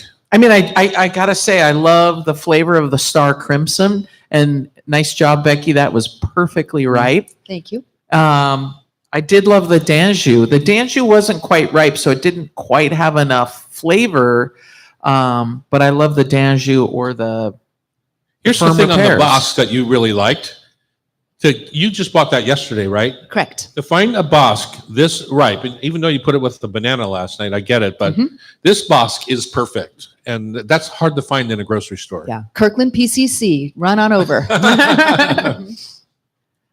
And Becky, what did you think? I love the Star Crimson. I love the Bosque. I realize I need more pears in my life. I don't eat them very often. Uh-huh. So I'm excited. I mean, we'll put them in a salad, but they oxidize, they're fussy, and now I realize it's worth it. Yeah. Yeah, and Tom, those pears in front of you aren't those from the farm? Those are the farm pears. I don't know, honestly. Yeah, These those ones are Jackie brought pears over. from the farm. So there's a little comise there, which I love because Brittany and I were talking about shaving pears and putting them in a salad or Ah. incorporating them into like a radish, and it's great because you can just put them right on the mandolin and handle them like a vegetable. And it's just crunchy and this little bit of sweetness. Yeah, these little pears are perfect size for a savory salad where you can just kind of roast them whole. All you do is take the core out, cut the bottom so that it sits up, and fill it with something. Ooh, Could be olive oil and garlic. It could be Gorgonzola cheese. dolce Butter, latte. yeah. The cheese you have to be careful of that you don't cook it too long because cheese will break if it that's if it right. separates and gets too hot. So anyway, Barta Laban, thank you so much for your time, Thank you for having me. your cheery grin, and I'm sorry for the poor kids to come to your house for Halloween. Basic No, candy. they love it. They love it. Oh, well, here's a mini Snickers for you. I'm Brittany Bartlaven, famous pastry chef. Well, it's the whole candy bar thing too. The kids figure out which houses have the whole candy bars. Yeah. I'll tell you a story about that in a bit. It was pretty darn funny. Up next, Cynthia Nims is here. Can you fix that for me, Cam? Up next, Cynthia Nims is here. She's a food writer and cookbook author. Matter of fact, the co-author of Terry's book, Rovers. And she's going to talk about her passion for preserving family recipes. On Cairo Radio, it's the Hot Stove Society Show, 97.3 FM. Great. Thanks for staying for Thank pears you. Thanks for That's and for bringing treats. Yes, of course. And you get to finally meet the famous Cynthia. Pleasure to meet you. Yeah. I'll email you about Jake closer to holiday. Perfect. Send me that whole list. Yep, perfect. Awesome. Thank you. All right. Thank you. Super fun. Right. Good to see you all. You too. Bye. All right, Cynthia, you ready?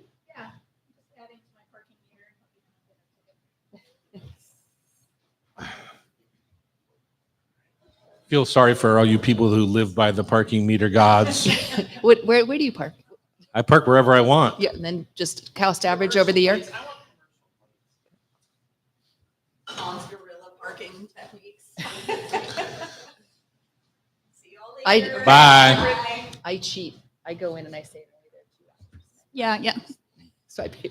Hello, hello. Hello, hello. Hi. Hi. Nice to see you, Tom. You too. Nice haircut. Got several cut. Yeah.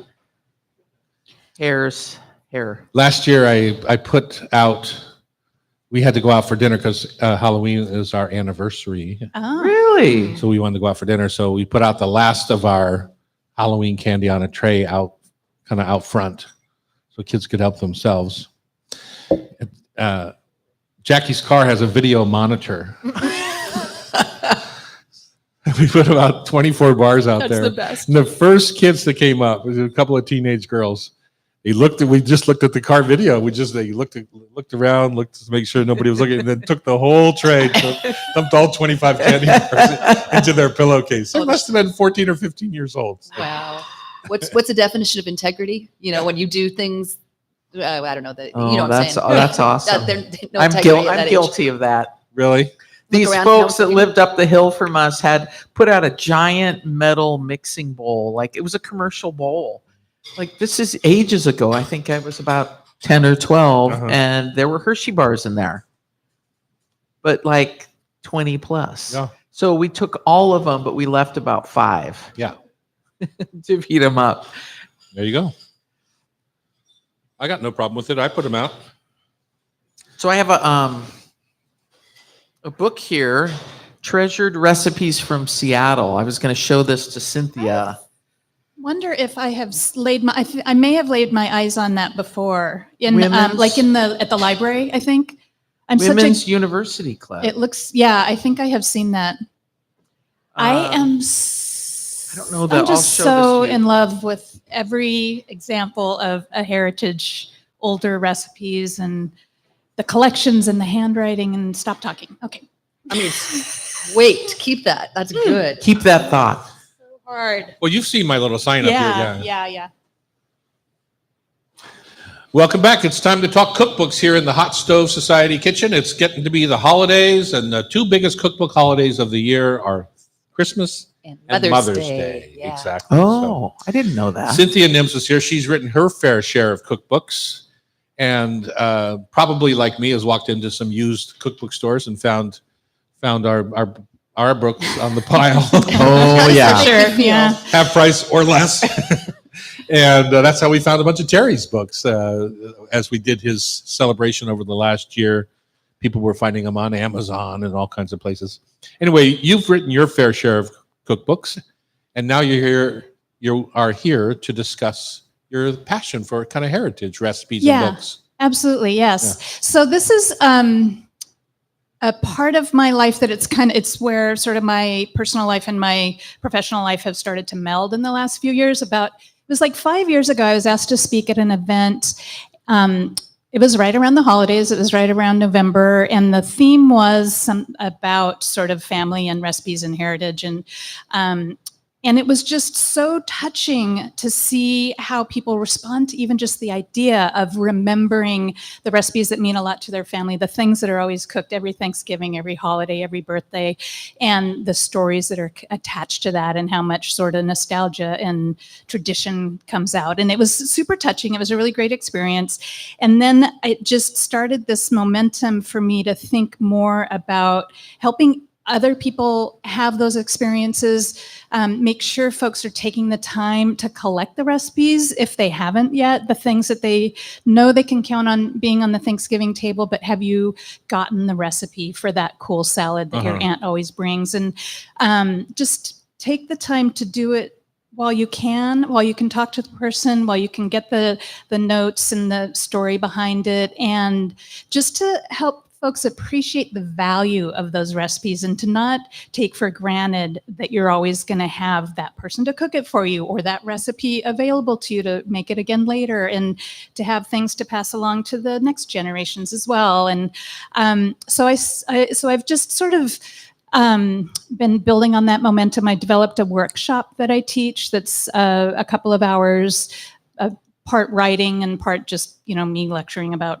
recipes and families and such. But that's a workshop to help folks sort of think about the tools and the opportunities to take advantage of, to collect family recipes. And I use the term family loosely. It's your neighbor, it's your colleagues, it's anybody who has ever provided you something to eat or a recipe that there's a sense of connection, a connection to a time, to a place, to a person, to a time of your life, that thing you're going to always remember from when you were in high school that you have a, very warm feeling about, and you want to keep those memories alive through the recipes. For sure. Yeah. That's amazing. So I have a question. What do you think when you're doing these workshops? How do you recommend folks save those?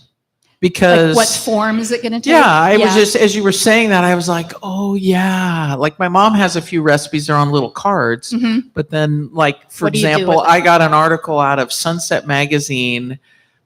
I think I was about 8 or 9 years old, and it's in a plastic So sleeve. 60 years ago? Easy there, Tom. Yeah. I mean, I think that's one of the big questions, and I don't have a magic answer for exactly what to do with the recipes when you have them. But I will say one of the things I love most about the class is how much I get out of them. I've taught it 3 times so far, and I always recommend that the people attending the class bring at least one recipe. Bring a recipe, bring your recipe box, bring whatever sort of form you might have, some current heritage recipes that are in your family collection. And they come in all forms. Some of them are 3-ring binders, and they have those sleeves, those plastic sleeves, so you can have the original recipe in its handwritten form or in the random piece of paper someone wrote it on. Because I think that's so important too, is the recipe writing, card, the handwriting. and the notes that might be added to it. So you don't want to lose that by simply typing it into Word documents and saving it on your computer. So I highly recommend maybe scanning as another option, so at least you have a digital form of it. Oh, Or that's a good idea. But keep it in the original. But I've seen binders, I've seen notebooks where people like literally write, recipes out, maybe have pouches with some additions. People have done all sorts of different things. And then you can do, there's a various websites where you can go build a book, so folks have done that as well, where you can, add some photos and some stories and recipes. And I haven't done that. I haven't researched that a lot. I think that's another whole thing for me to spend some time on in the coming months, is to have like a list of 10 or 12 things that people might consider doing with the recipes. But I think one of the key things that is important is the original form. Again, the 100%. the piece of paper. I have one in my Even collection. in cookbooks where you see stuff written in the column of a cookbook. Yeah. It's the Absolutely. same thing. Yeah, Yeah. I have one of my favorite examples from in my family, my mom obviously was the cook, and I have the pleasure of owning her big beat up. It's like big beat up accordion file that was made just for recipes. So it's got the sections for the Those different brown paper ones with Cut the out for flop. magazines. Exactly. Yeah. Right? And Yeah. it's completely falling apart, and it's but that to me is an absolute treasure. So I have those recipes, and one of them, of like having the original form, is this green rice recipe that she wrote on the back of a championship bridge booklet envelope. So great. I love because then that becomes another memento. It reminds me my mom and dad used to play bridge, and Sure. then you sort of get this whole story around it. Right. And I feel like this whole exercise, there's so much value that's beyond just the thing you're going to cook. Mhm. The thing you're going to cook is a moment in time when you can eat the thing, remember the person, carry the legacy on, carry the traditions on, but the stories behind it, the connection you build by continuing to cook it, by having the recipe to share with other people and tell that story. I just feel like there's so much richness there for Right. everybody involved, right? Well, there is. I think sometimes people forget that it's a picture of your life, right? And that's what absolutely. we talk about all the time. With I have a recipe box collection right out in the lobby here, and I have my quote up on the wall that says, "Don't let the recipe box die with you. Pass it on, pass it along." Right? Right. Whether or not you have a child or it's a neighbor or whatever, you're going to donate it. One of the most exhilarating and saddest things, and I talked about this on the show. Matter of fact, I got a lovely letter from a lady who I'll bring the note on next week. I forgot to bring it with me, but she had heard me say this, and she sent me some really fun things in the mail that I'll talk about. Well, maybe we'll have you back for the holidays when we talk about a class. Mhm. But the saddest and most exhilarating thing at the same time is getting a recipe box for $5 off of eBay, and it comes and it's full Yeah. of somebody's life Yeah. that somebody else did not value. Right. And it's hard to value if it's not yours, say. It comes from an estate sale or wherever it comes from. But the family lost out on Right. such a rich heritage of recipes and thoughts and notes. And whether or not it came from the back of a Campbell soup can Exactly. or a Nestle's Toll House chocolate chip bag, Right. even, right. even, and then when you see it says, but I add toasted pecans. What's the Absolutely. difference there? Yeah. You could just add pecans. You could Yeah. add toasted pecans. Changes the recipe of the flavorful. Those are the important parts of that, discovering that. So I feel like for me too, I think, your point's taken, that it could be sort of shortcut, simple stuff from the back of a bag, but I feel like that's as much part of the story. And I feel like I hear people, I've had thousands of conversations with people about this because it's rare for me to say, hey, family heritage recipes, blah, blah, blah. It's rare for someone not to have a visceral response and have Oh, something to say, interesting. right? Anybody, right? Almost anybody, yeah. Really? So I've heard people discount these recipes, saying, "Oh, well, it's just a They're potato salad. old-fashioned, Well, yeah. there's a million potato salads. This is just a potato salad." And I'm like, maybe yes, there's a million potato salads, but this is where it's not just boil the potatoes, add mayonnaise and celery or whatever, but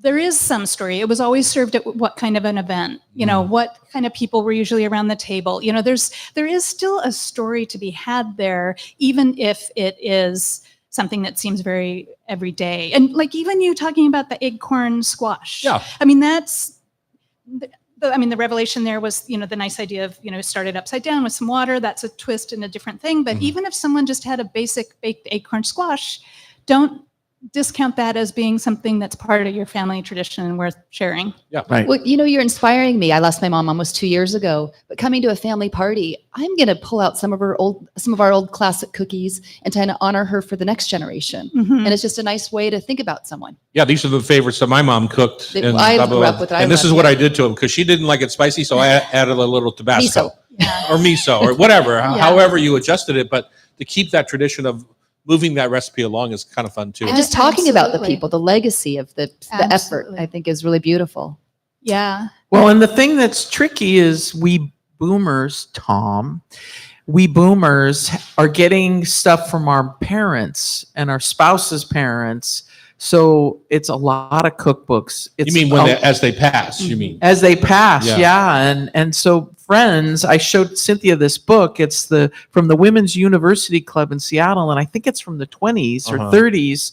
And she sent it to me. Carolyn Petridge was a friend down at Tacoma, and she sent me her mom's book. Wow. And I was like, whoa, like, don't get rid of this. I might have to send it back to her, because Do I not- feel bad. I mean, you're also losing culture. And I think about the Nordic Heritage Museum and all those nice Scandinavian ladies up in Ballard that are passing on, they're living to I wouldn't 100. feel bad about it. I mean, we all do what's important to us. I don't think there's any shame in passing it on. I'm just saying you have to recognize what you're giving away in that recipe box. You're giving away your family history.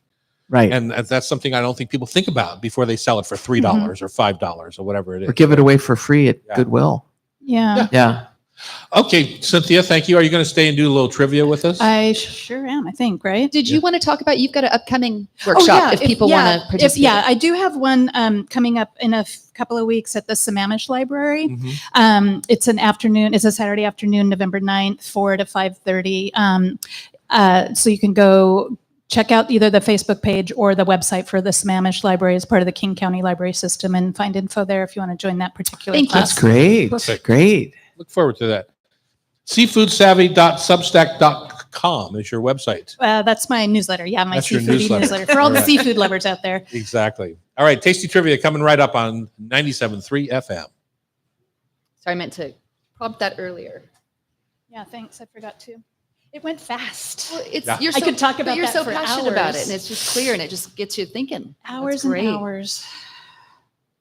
Well, I think to do this justice, let's have her on. Can you do next week on the show? Literally? Yeah. Yeah. Maybe, yeah. Yeah. So let's discuss what's going to be in the class and what people should bring and would look for and things like that. Yeah, So- I've got 1,000 more stories too. Great. We could maybe do something here too on a quiet day when we don't normally book events. Shouldn't, Well, we're- doesn't we're- need to be quiet. Could just No, they're be a- talking about doing a real event. Who? A class here. class. Here. class. A workshop. Maybe with Yeah, some yeah. of these classic recipes and yeah. Yeah. Yeah, I can do next week, the 24th, right? Perfect. Yep. I'll follow up with you All right. on timing. You're going to have to do the shop for tomorrow night, just so you know. Buy some pork ribs and things like that. Oh, okay, got We'll it. see what the,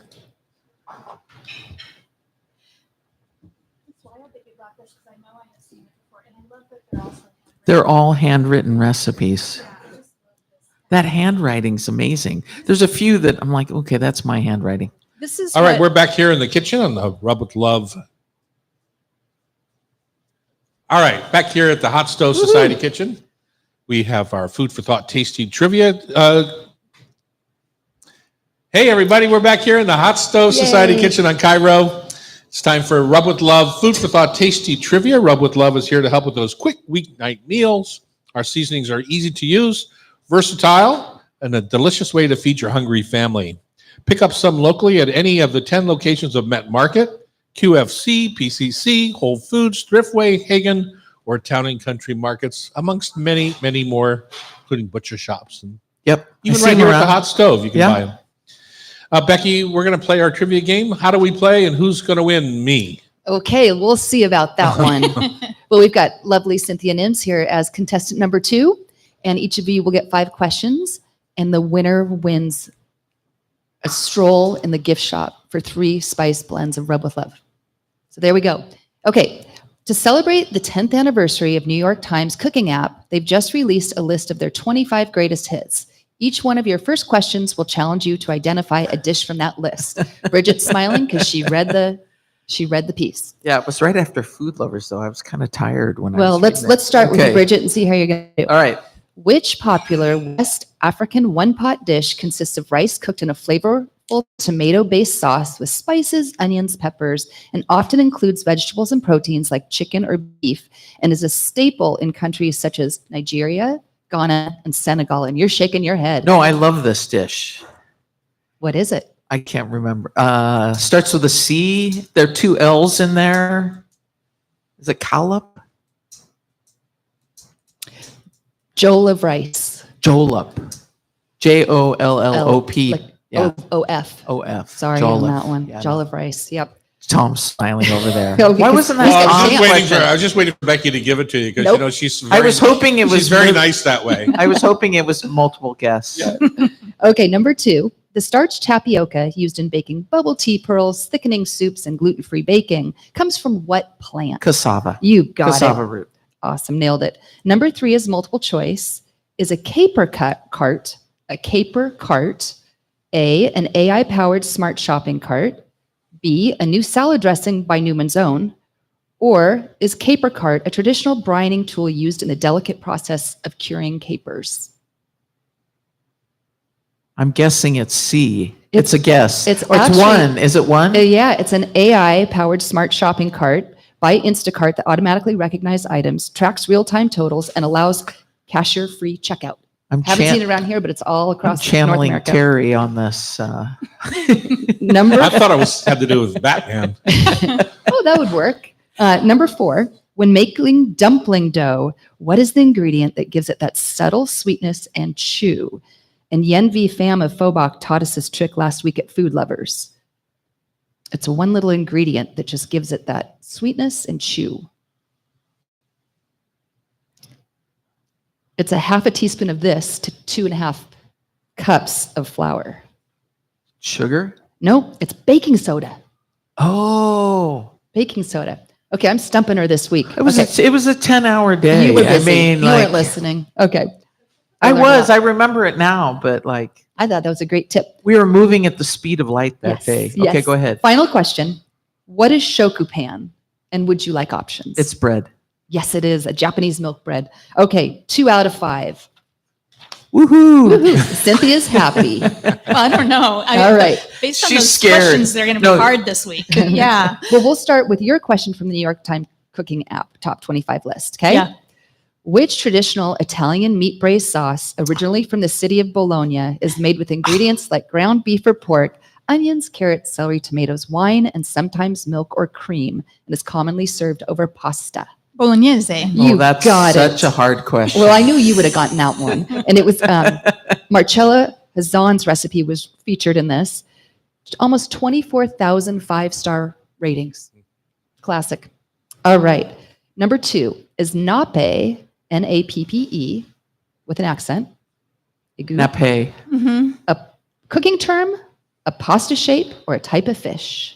The first, a cooking term. It refers to the ideal consistency of a sauce or liquid when it's thick enough to evenly coat the back of a spoon. How many times did Terry say that to you Oh. while you were writing the book? Yeah, forever. Yeah, that and yeah, pinch. I need some more time. Yeah. And Oh, that's nappe, and cute. nappe. Yeah, and That's napping cute. everything. Yeah. All right, number 3 is multiple choice unless you know it. Where is the rare gourmet chili pepper called Espelette pepper primarily grown? Is it Mexico, the Basque region of southwestern France? Yes. You got it. In fact, we were very near You were- Espelette on you our were? trip Oh, just were you? now. Yeah. Oh, yeah. Did you bring Nice. some home? I did not. Oh, I love that. Number 4, what is the name of the French Mediterranean pastry made with a simple leavened dough that encloses a filling of seafood, often octopus or squid, Oh. simmered in a spiced tomato sauce and associated with the town of Set. Set? TL de Set. TL de Set? Yes. You I nailed just- it. Is it good? Very good. Yeah, I'm going to be working on it's simple, and I'm going to be trying to figure out a recipe for it. So yes, we just had some. Yes. So we'll be able to. I never have even it. heard of it. You got to read her blog. Yeah, I guess so. All right. Number 5. Oh, is that why you put it on there? Maybe. Oh, my God. Number 5. True or false? Squid and cuttlefish are the same. False. Cousins. They're cousins, right?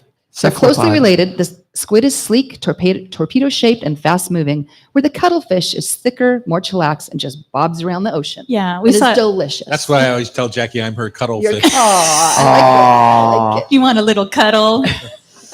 5 out of 5. Oh gosh. That is not very pleasant of you. Sorry, I'm not Usually our invited back guests are more anymore. hospitable. Okay, Tom, here's your New York Times I'm cooking going to app, have Cynthia answer mine. top 25. Yeah. Which Middle Eastern and North African dish consists of eggs poached in a spicy tomato sauce with onions, bell peppers, and spices like cumin and paprika, often served in a skillet and enjoyed as a breakfast And you or have brunch it on the meal? Lola menu. Shashuka. Got it. Except I like mine with sausage. Oh, that's a good idea. When without the eggs, right? Without the you eggs, skip yeah. I'm joining No, you. you got to have the eggs. You Number- don't have to, it turns out. Number 2, what is an edible pulse? An edible pulse. Pulse. I would say it is a blood thinner that the doctor would recommend to somebody who has very high blood pressure, Uh-huh. Or what else? Or or a fish. bean. Or a pulse. Oh, it's a legume that is harvested solely for its dry seed. They include a variety of beans, lentils, chickpeas, and peas. Good. Okay. No wonder why I don't like them. Okay, that's right. He said good. Number 3, which variety of pear is most commonly used for canning, with about 63% of its crop being processed into canned goods and Anjou. juices? Bartlett, Bosque, Which one is your? Camise. Which one? I'm going to say Bartlett. You got it. Bartlett it is. All right. Number 4, what does the term emu cooking refer to? It It's might a- go along with your Oh. shirt. It's like what? Might go along with your shirt. Yeah, it's. I think of it. The Emu grill that I can buy at my local restaurant supply looks like a Mongolian grill. So Well, it's it's really a flat top. no. It's a Oh. cook. It's cooking. Pit cooking Pit cooking. Traditional Hawaiian in Hawaii. for doing a luau. Like I think Yeah, I just uh-huh. said that. Not even close. No, you didn't. Did Okay. not say that. Tom. Number 5. This vegetable is a member of the nightshade family and contains solanine. Historically, it was avoided in Europe due to the belief it caused ailments like leprosy, but is now a global staple. What is that vegetable? Is it a globe shape? Sure. Eggplant. Tomato. I thought you'd know that with your Irish I history. know nothing. Okay. Well, 2 out of 5. So Cynthia, you are the winner. Congratulations. Never invited back Till next week. until next week. If you want to be part of the show, you can join the community on YouTube Live at Tom Douglas and Co. Or just buy a ticket to join us here in the studio at hotstovesociety.com. The show is produced by Becky Guzak. Our technical wizard is Cameron Thomas, and our talented editor at Cairo is Sean. Please don't call me Del Torre. If you miss any episode of our Hot Stove Society show on Cairo, you can listen via podcast. Just subscribe with your favorite podcast app. Thanks for listening. Quiet in the kitchen, please. Hi, I'm Tom Douglas. And I'm Bridget Charters. Today on the Hot Stove Society radio show, we continue celebrating National Seafood Month. We're joined by Craig Moores of the Genuine. We continue to celebrate National Seafood Month this October. Pastry chef Brittany Bartoleben is here to share some seasonal treats from Hot Cakes. And our food writer and cookbook author friend Cynthia Nims inspires us to preserve our family recipes. All right, Cynthia.